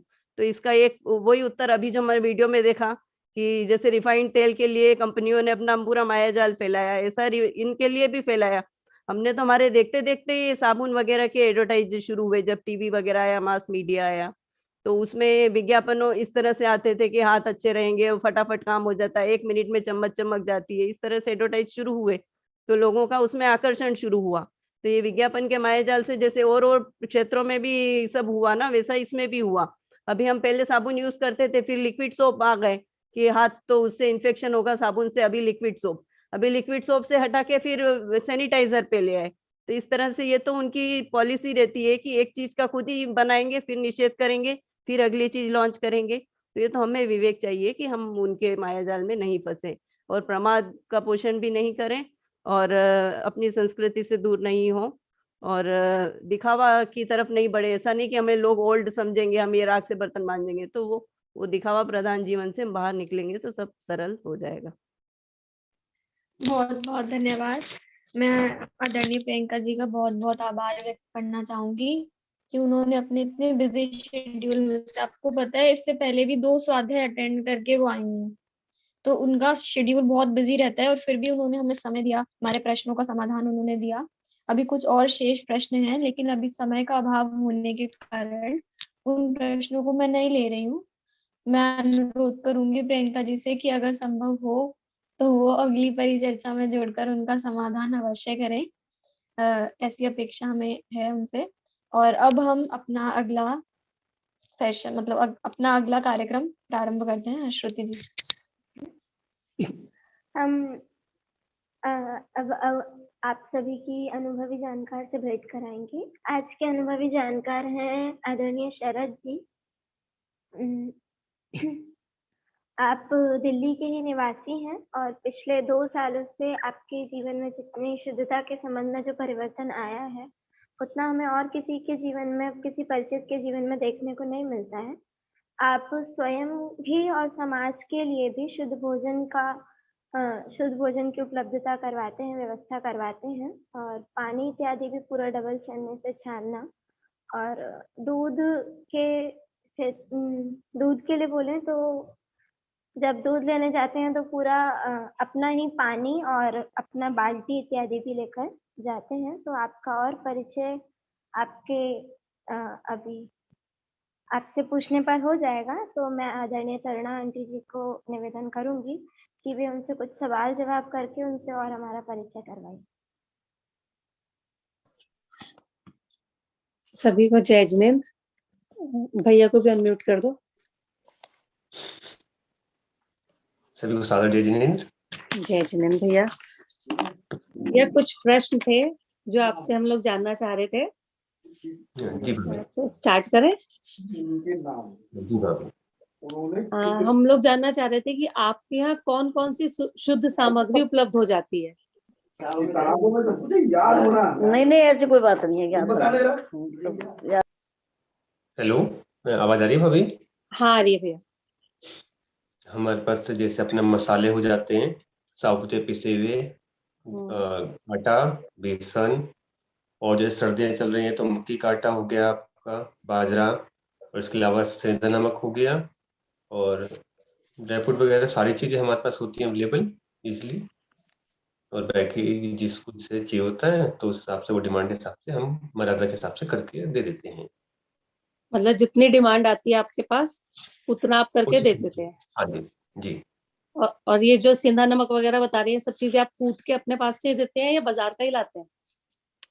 नहीं भाभी, ये तो खुद अपने हिसाब से करते हैं। बाजार से मतलब सेंधा नमक की डलियां आती हैं तो उन्हें अपना रोध करके सुखाते हैं, उसके बाद खुद ही अपने कूट के, जैसे कूटा हुआ चाहिए वैसे, या किसी को पिसा चाहिए तो देखो उसकी अपने विवेक के ऊपर है। हम तो मतलब चाहते हैं कि छोटी डली करके जरूर दे दें उन्हें, ताकि अपने हिसाब से मर्यादा कर सकें।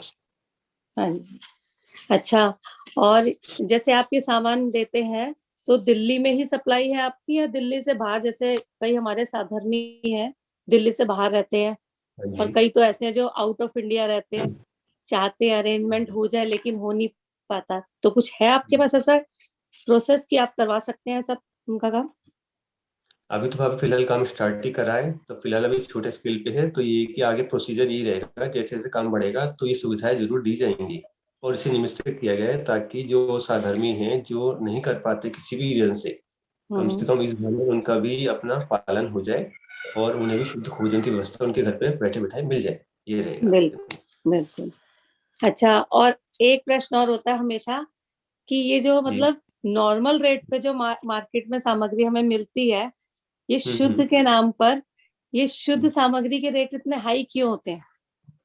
मान लीजिए 100 रुपए किलो कोई दाल है ना, और शुद्ध लेंगे या ऑर्गेनिक दाल लेंगे हम आपसे तो वो 120 रुपए पड़ेगी, तो ऐसा डिफरेंस क्यों आता है? देखिए उसके अंदर ये होता है, जैसे आप विवेक से काम करते हैं तो उसके अंदर एक तो क्वांटिटी कम होती है, क्योंकि पूरा उसमें ध्यान रखना पड़ता है। एक मर्यादा रहती है कि यहाँ पे हमें दिन निकलने के बाद जो काम चालू करेंगे, और मर्यादा काम दिन छिपने से पहले ही बंद हो जाते हैं। और जो बगैर मर्यादा काम होते हैं वो आपके पूरे 24 घंटे के काम चलते रहते हैं उनके, तो उसमें उस चीज का तो विवेक नहीं रहता है। फिर जब ये क्वांटिटी थोड़ी लेस होती है तो प्राइस थोड़ा सा डिफर आता है, इतना बहुत ज्यादा नहीं होता ऐसा, लेकिन आराम से अफोर्डेबल हो जाते हैं फिर भी इजीली करके। हाँ नहीं, बात तो खैर सही है, और फिर शुद्ध चाहिए तो थोड़ा बहुत तो कर भी सकते थोड़ा हैं। बहुत हो जाता है इसके अंदर, हाँ आदमी बिल्कुल सही, ठीक है। अच्छा, अच्छा, और ऑडियंस की तरफ से भी एक प्रश्न आया है कि जैसे आप शुद्ध सामग्री देते हैं तो आप उसमें शुद्धता का कैसे ध्यान रखते हैं? मतलब जैसे आटा है और शायद खांड है, तो उनकी शुद्धता का कैसे आप ध्यान रखते हैं कि खांड शुद्ध ही है, ऐसा कैसे हम बोल सकते हैं? क्योंकि खांड तो बाजार में भी मिलती है। हाँ जी, हाँ, अगला प्रश्न मेरा यही था। हाँ जी, तो उसके अंदर रहता है कि हमारे पीछे साधर्मी भाई है मुमुक्षु नन्हे भैया, हम उनसे खांड कह के मंगवाते हैं। तो उनका भी हमारे पास आया था कि जो उन्होंने प्रमाण दिए थे कि एक्चुअल में जो होता है, पहले गन्ने से जो प्रोसीजर चालू होता है, तो कहते हैं गन्ने को धोना पॉसिबल नहीं हो पाता है, तो क्या करते हैं पहले गन्ने के छिलके उतरवा देते हैं, वो सारे छिलके उतरवा के फिर उसमें ऐसा दोष नहीं रहता है कि उसे धोना पड़ेगा, कुछ होगा, फिर उसका जूस निकलवाते हैं वो, उसके बाद सारा प्रोसीजर करते हैं। और जब लास्ट में स्टेज आती है तो हमारे पास वीडियो भी आया था, फिर उसके अंदर वो छन्ने पानी से करके उसका प्रोसीजर करवाते हैं आगे, खुद खड़े होके वहां पे उनके घर। तो वही वहां से पैक करवाते हैं, फिर यहाँ तक आती है। और यहाँ भी जैसे किसी को चाहिए होती है, हालांकि क्वांटिटी ज्यादा आती है पैकिंग में, तो हम पूरा अपना विवेक करके अपने उस हिसाब से पैकिंग कर करके फिर कस्टमर को, मतलब जिसको साधारण भाई हैं जितने भी, सबको हम उनको उस हिसाब से पहुंचवा देते हैं वो।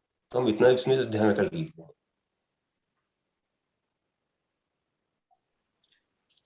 और आटे का भी पूछा आपने, आटे के लिए तो रहता है जैसे हमने आटा, तो आटे को पहले जो अपने गर्मी के मौसम होते हैं उसमें तो बकायदा धोया जाता है, वो बकायदा धोने के बाद सुखाया जाता है। सुखाने के बाद और अपना चक्की साफी होती है सारी अपनी करके उसे, फिर जब पीसते हैं तो उसके बाद दिन छिपने से पहले पहले तक हम काम कर लेते हैं। उसके बाद चक्की सफाई होती है, अगले दिन सुन प्रोसीजर दोबारा होता है, ये रहता है। और जैसे अपना 3 तरह के सीजन के हिसाब से होता है कि अपना सर्दियों में तो आपका हो जाता है 5 दिन का मर्यादा, बरसात में होती 3 दिन की, और गर्मियों में सॉरी सर्दियों में 7 दिन दिन के, बरसात में 3 दिन की और गर्मियों में 5 दिन और गर्मियों में 5 दिन की। तो उस हिसाब से हम करके अपना व्यवस्था बना लेते हैं उस चीज। एक प्रश्न यहाँ पे भी चैट पे स्वाति जी का आया है कि दिल्ली में दूध कहाँ से मिल सकता है, शुद्ध दूध, यदि हम गाय का लेना चाहें तो? अगर आपकी हमारे यहाँ तो ये बता सकते हैं। हमारे तो ये कि जैसे हमारे घर के सामने ही डेयरी है, तो वहां तो हम खुद ही मनी से चीजें कर लेते हैं। लेकिन इसके अंदर भी रहता है किसी को साधर्मी को चाहिए, तो उसके अंदर जैसे बोलते हैं हम तो वैसे भैंस का ही दूध निकलवाते हैं अपने सामने। तो जिसके भी ज्यादा साधर्मी है तो रहता है कि किसी को भी ऐसा लगता है कि उन्हें इस चीज की जरूरत है, तो फिर हमसे कॉन्टेक्ट कर सकता है। हम जैसे निकलवाते हैं तो हम उसकी फिर लाके मर्यादा कर देते हैं उसकी घर पे अपनी, हल्का गर्म करके, ताकि 6 घंटे की मर्यादा जैसे भी उसको व्यवस्था थी तो वो हो जाता है उसके अंदर फिर ऐसा। तो स्वाति जी, आप इनसे कांटेक्ट भी कर सकते हैं कि अगर आपको नई व्यवस्था मिल पा रही है तो ऐसे आप उनकी हेल्प ले सकते हैं। हाँ बिल्कुल बिल्कुल, सहजता से। आगे लो क्वेश्चन। एक क्वेश्चन मैं भी पूछना चाहूंगा शरद जी। हाँ। एक्चुअली कई बार ऐसा क्वेश्चन आया है कई लोगों की तरफ से, जैसे कोई धार्मिक प्रोग्राम हो रहा है या कुछ मतलब 1 दिन का या 2 दिन का, तो वहाँ पे ज्यादा लोग, करीब 100 लोग हो गए, उनके लिए भोजन की व्यवस्था भी शुद्धता की ही करवाना चाहते हैं, तो उस केस में भी क्या आप सपोर्ट कर पाते हैं या मैनेज कर पाते हैं इस चीज को, देख पाते हैं? नहीं, इसलिए हमें मैनेज में दिक्कत नहीं आती। बस अगर हमें जैसे टाइम मिलता है, हफ्ते दिन पहले बताया जाता है ना, हफ्ते दिन का टाइम मिल जाए, 10 दिन का मिल जाए, तो उस हिसाब से हम सारी व्यवस्था वो हो जाती है सहजता से, तो वो भी हम करवा देते हैं। कहते हैं कि ज्यादा लोगों का भोजन इकट्ठा करते हैं, हम बनवाते हैं तो इतनी शुद्धता का ध्यान नहीं रख पाते और ऐसी बातें आती है। क्या ऐसा पॉसिबल हो पाता है कि शुद्धता रह पाए और ज्यादा लोगों का भोजन भी बन जाए? आप उसके बारे में क्या कहना चाहेंगे? बिल्कुल ऐसा बिल्कुल पॉसिबल होता है। देखो अपने हाथ के काम होते हैं, आदमी उसमें पूरा विवेक कर लेता है तो वो हो जाता है। फिर दूसरी बात है, हमें तो ऐसा लगता है कि जैसे हमने शुद्ध भोजन का चालू किया है, तो उसका पहले जो मैं अपना अनुभव बताता हूँ कि हमारा पहले बेस क्या रहा। पहले हमारी रसोई थी, तो पहले हमने उसे ऑटोमेटिक अपन चौके में बदला है। उससे पहले हमने सारी शुद्धता घर पे ही चालू करी उस चीज की, हर तरह खान पान की और सब कुछ समझ के। तो अपना गुरुजन अपने यहाँ पे भी अपना ऑनलाइन भी अभी जुड़े भी हुए हैं, सब उनसे चर्चा करके समझ के चीजों को। तो उसके बाद फिर जब हमें इसकी सहजता हुई, तो फिर हमें भी ऐसा लगा कि जो अपने साधर्मी हैं, जो शुद्धता से चाहते हैं, जो नहीं कर पा रहे हैं व्यवस्था, तो फिर हमने उनको फिर अपने कॉल करके उनको फिर ऐसे ही व्यवस्था बनाने की विचार चला। तो हमने फिर ये काम तब चालू करा। लेकिन जो खुद जिसको इस चीज का नहीं रहता है, ज्ञान नहीं है, विवेक नहीं, जैसे हमें पहले नहीं था, तो हम चाहते तो भी उसमें गड़बड़ हो जाती थी कि हमें प्रॉपर उसका मेथड नहीं पता होता था कि शुद्ध कैसे बना रह सकता है, कैसे कितना रहना हो सकती है। तो जैसे वो पता चलता है ना, तो आदमी फिर उस हिसाब से काम करता है, तो उसमें बहुत कम त्रुटियां होती है, ना भी होती, तो उस हिसाब से हो जाता है वो सहजता से। बहुत बढ़िया। आप अच्छा एक चीज बताइए कि जैसे कि आपको भी कहीं से पता चला, आपने धीरे धीरे सीख के अपने जीवन में चेंज लाए हैं, ऐसे ही हमें भी इसी तरह से कोई क्वेश्चन हो, कुछ पूछना हो तो फिर उसके इसमें भी मतलब आपने कैसे, आपको प्रेरणा मिली, कैसे आपने चीजें सीखी, वो थोड़ा बताएंगे? हमें प्रेरणा मिली, सबसे पहले हम जुड़े थे, ये बात हुई थी हमारे यहाँ देश में भाभी जी हैं जुड़ी हुई होंगी, तो सबसे पहले हम उनके लिंक में आए थे।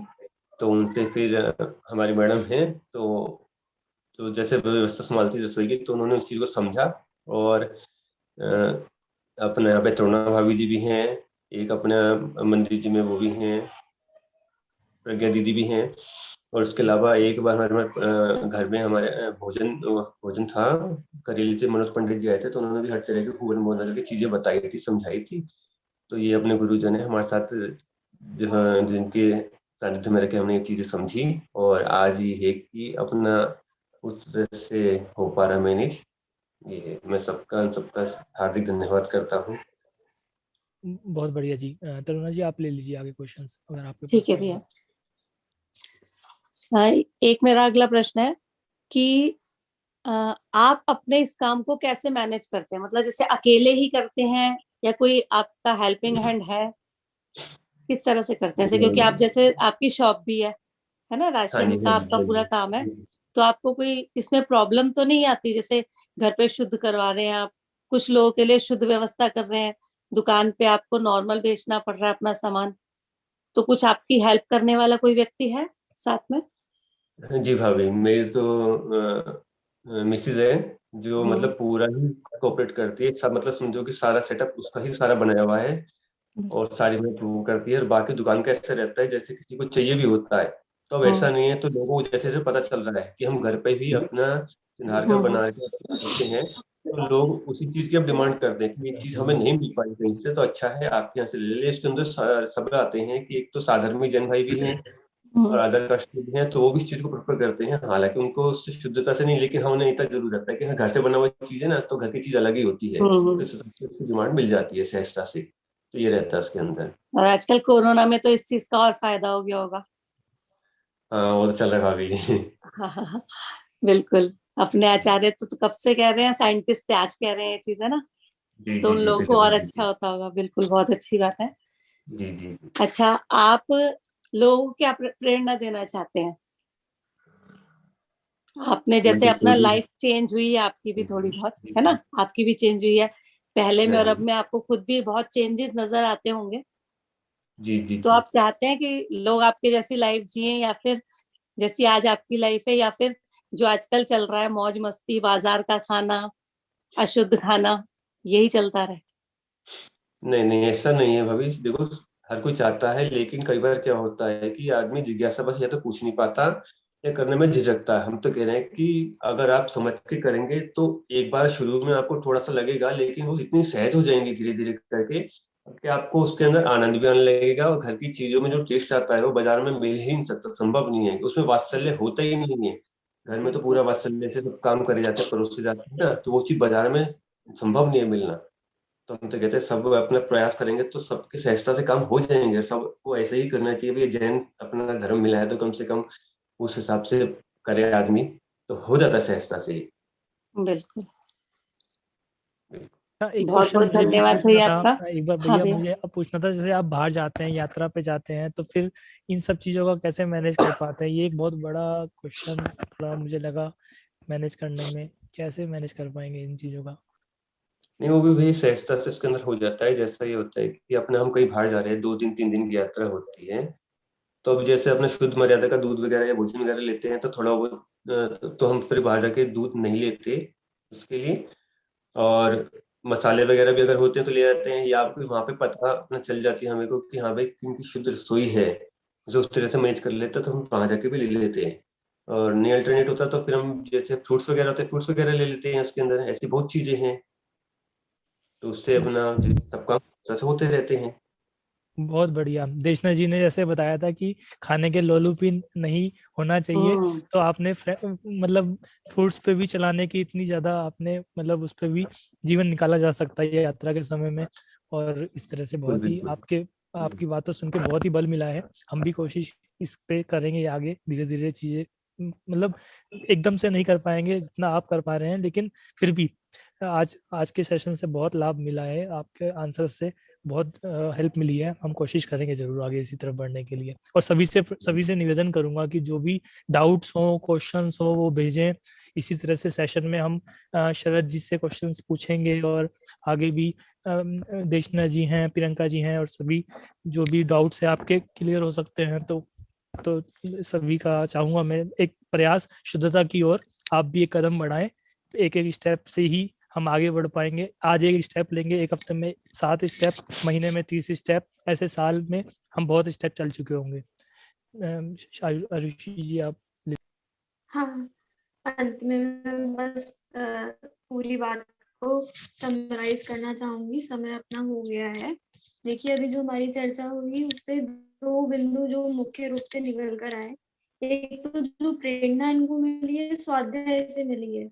जब हम चीजों को पढ़ते हैं, सुनते हैं, समझते हैं, चरणन योग जीवन में भी अपनाने का मन करता है, और फिर धीरे धीरे उसकी तरफ यदि हम कदम बढ़ाएं तो वो चीजें सहज हो जाती हैं। कोई भी व्यक्ति बचपन से ही चरणन योग नहीं का ज्ञाता नहीं होता। जैसे हम बोलते हैं ना, कोई भी डॉक्टर पैदा नहीं होता है, डॉक्टर बना जाता है। इसी तरह से यदि हमें चरणन योग की शुद्धता का पालन करना है तो उसके लिए पहले हमें सुनना, समझना, पढ़ना पड़ेगा, और फिर धीरे धीरे उसमें उसकी ओर कदम बढ़ाने पड़ेंगे कि कैसे हम एक एक चीज करके अपनी शुद्धता कर सकते हैं, कैसे हम पानी छान सकते हैं, कैसे हम दूध की शुद्धता रख सकते हैं, कैसे हम सामग्रियों की शोधन कर सकते हैं। तो धीरे धीरे हमें उसकी ओर बढ़ना पड़ेगा। तो अभी तो हमारा प्रयोजन परिचर्चाओं के माध्यम से भी यही है कि हमें पहले सारी जानकारी हो, कम से कम जितना हम कर पाए नहीं कर पाए वो अपनी अपनी भूमिका हो सकती है, अपनी अपनी परिस्थितियां हो सकती हैं, अपनी अपनी फैमिली की सिस्टम हो सकता है, लेकिन पहले समझे तो सही क्या है, अपना करना चरणन योग क्या कहता है। तो ये एक मुख्य बिंदु इनके चर्चा से निकल के आया। और दूसरा बिंदु ये कि जो स्वयं शुद्धता का पालन करता है वो ही अन्य की शुद्धताओं में निमित्त बन सकता है। जैसे ये सामग्रियां प्रोवाइड करते हैं तो ये खुद अपने अनुभव से बता रहे हैं कि यदि हम पहले शुद्ध भोजन नहीं करते थे, तब जो सामग्री प्रोवाइड करते थे उसमें हम विवेक चाहकर भी नहीं रख सकते थे, क्योंकि हमें स्वयं के जीवन में नहीं था। और जब हमारे स्वयं के जीवन में आया तो हमने सोचा हम बाकियों की भी शुद्धता में है निमित्त बने। जिनको नहीं हो पा रहा है, जिनको आटा नहीं मिल पा रहा है, जिनको और खांड आदि शुद्ध नहीं मिल पा रही है, तो यदि हम स्वयं शुद्धता रख पा रहे हैं तो हम बाकियों के भी सहयोग करें। तो ऐसी हमें इनके प्रेरणा मिली, और बाकी आप सब भी इनका सहयोग ले सकते हैं। और दिल्ली में जो लोग रहते हैं विशेष तौर से, वो तो इनसे संपर्क कर ही सकते हैं। इसके अलावा और आज की हमारी परिचर्चा में जो मुख्य विशेष बात भाव शुद्धि की रही, उनका हमें विशेष रूप से ध्यान रखना चाहिए। अंत में मैं बस यही कहूंगी कि आज हमारी ये चौका शुद्धि की जो 16 प्रकार की शुद्धियां हैं वो एक तरह से समाप्त हो रही हैं। आज के बाद जो हमारा विषय चलेगा वो इन 16 शुद्धियों के बाद अब कैसे आगे बढ़े, त्याग का क्या क्रम है, सबसे पहले हम क्या छोड़े, कहीं हमारे जीवन में मद्य मास मधु तो नहीं चल रहा है, अष्टमूल गुण की कमी तो नहीं है अभी। तो पहले हम इन चीजों पे बात करेंगे। वनस्पतियों के क्या भेद प्रभेद है, आगे की कक्षाओं में ये भी बात हुई। जो अनाज आदि हमने शुद्ध करने की विधि सीखी है उसको कैसे सुरक्षित रखे, इसकी भी विधि हम आगे बात करेंगे। तो ये सारे टॉपिक्स हमारे आगे की परिचर्चाओं में अब आएंगे। आज हमारी ये 16 शुद्धियां समाप्त हुई। द्रव्य, क्षेत्र, काल और भाव, इन चौका शुद्धि के जो विशेष भेद प्रभेद देखे हम, तो 16 शुद्धियां टोटल हैं। इसकी समाप्ति के साथ हम इस चर्चा को यहीं अंत कर रहे हैं। और यदि आपके कोई प्रश्न, कोई जिज्ञासा या कोई भी आपके कमेंट्स हैं तो आप हमारे ग्रुप पर डाल सकते हैं, और वहां से आप अगली परिचर्चा के लिए पहले से भी प्रश्न डाल के रख सकते हैं। जैसे कुछ प्रश्न हमारे पास आए थे तो हमने उनको आज लिया, कुछ और आए हुए हैं अभी, उसको हम अगली परिचर्चा में नियमित रूप से लेंगे। काल शुद्धि के संबंध में जो हमारे कुछ प्रश्न रह गए हैं, वो जो भी जिन भी ने भेजे हो वो निराश ना हो, अगली परिचर्चा में हम उनको लेंगे। आज समय की अभाव के कारण हमने उनको नहीं लिया। तो अभी इस परिचर्चा को हम यहीं पर अंत कर रहे हैं। ज्योति जी का हैंड रेज हुआ है, वो कुछ कहना चाहती हैं। एक बार ज्योति जी आप बताएंगे कुछ, क्या कहना चाहते हैं? अनम्यूट करके बता सकते हैं। नहीं, क्वेश्चन था मेरा, तो मैं बाद में पूछूं क्या? जय जिनेंद्र सभी को। बस एक छोटा सा ये क्वेश्चन था कि जो हम मर्यादा बनाने पानी, छने पानी को हम वो 6 घंटे को अगर हम लौंग से शुद्ध कर रहे हैं तो वो लौंग फेंक देते हैं निकाल के, या उसको 1 घंटे आधा घंटे पहले निकाल के धोकर यूज कर लें? तो अब समाधान तो अगली कक्षा में ही हमारा संभव होगा, क्योंकि बाकी लोगों का भी हेल्प हो जाती है। इससे क्या होता है, एक का प्रश्न होता है, बहुत सारों का समाधान हो जाता है। कई बार होता है हमारी शंकाएं हम के समाधान हो गया। प्रोग्राम बहुत अच्छा जा रहा है, बहुत बहुत बधाई सबको, बहुत बहुत धन्यवाद। हाँ चलिए, अभी हम चाहेंगे आप दोबारा नेक्स्ट सेशन में भी जुड़ें, ताकि और एक्सप्लेनेशन से आपको वो बातें बताई जा सके। बिल्कुल, हम बहुत बिल्कुल बिल्कुल। और आज कुछ क्वेश्चंस ऐसे भी आए थे हमारे पास कि रिफाइंड नहीं लेंगे तो फिर कौन सा लें ऑयल, कहाँ से ले ऑयल, ऐसे हमें हमारे एक अनुभवी जानकार हमें और मिले हैं। तो नेक्स्ट एग्जाम में हम उनको लेके आएंगे, हर तरीके का ऑयल शुद्धता से निकालते हैं और वो सभी को साधर्मी भाइयों को अवेलेबल भी करा देते हैं। उनका कॉन्टैक्ट नंबर भी, उनका परिचय भी आपके साथ शेयर करेंगे, आप उनसे क्वेश्चन भी पूछ पाएंगे ऑयल से संबंधित। तो आज की चर्चा को हम यही विराम देते हैं। सभी ने ज्वाइन किया आज और लाभ लिया, सभी का बहुत बहुत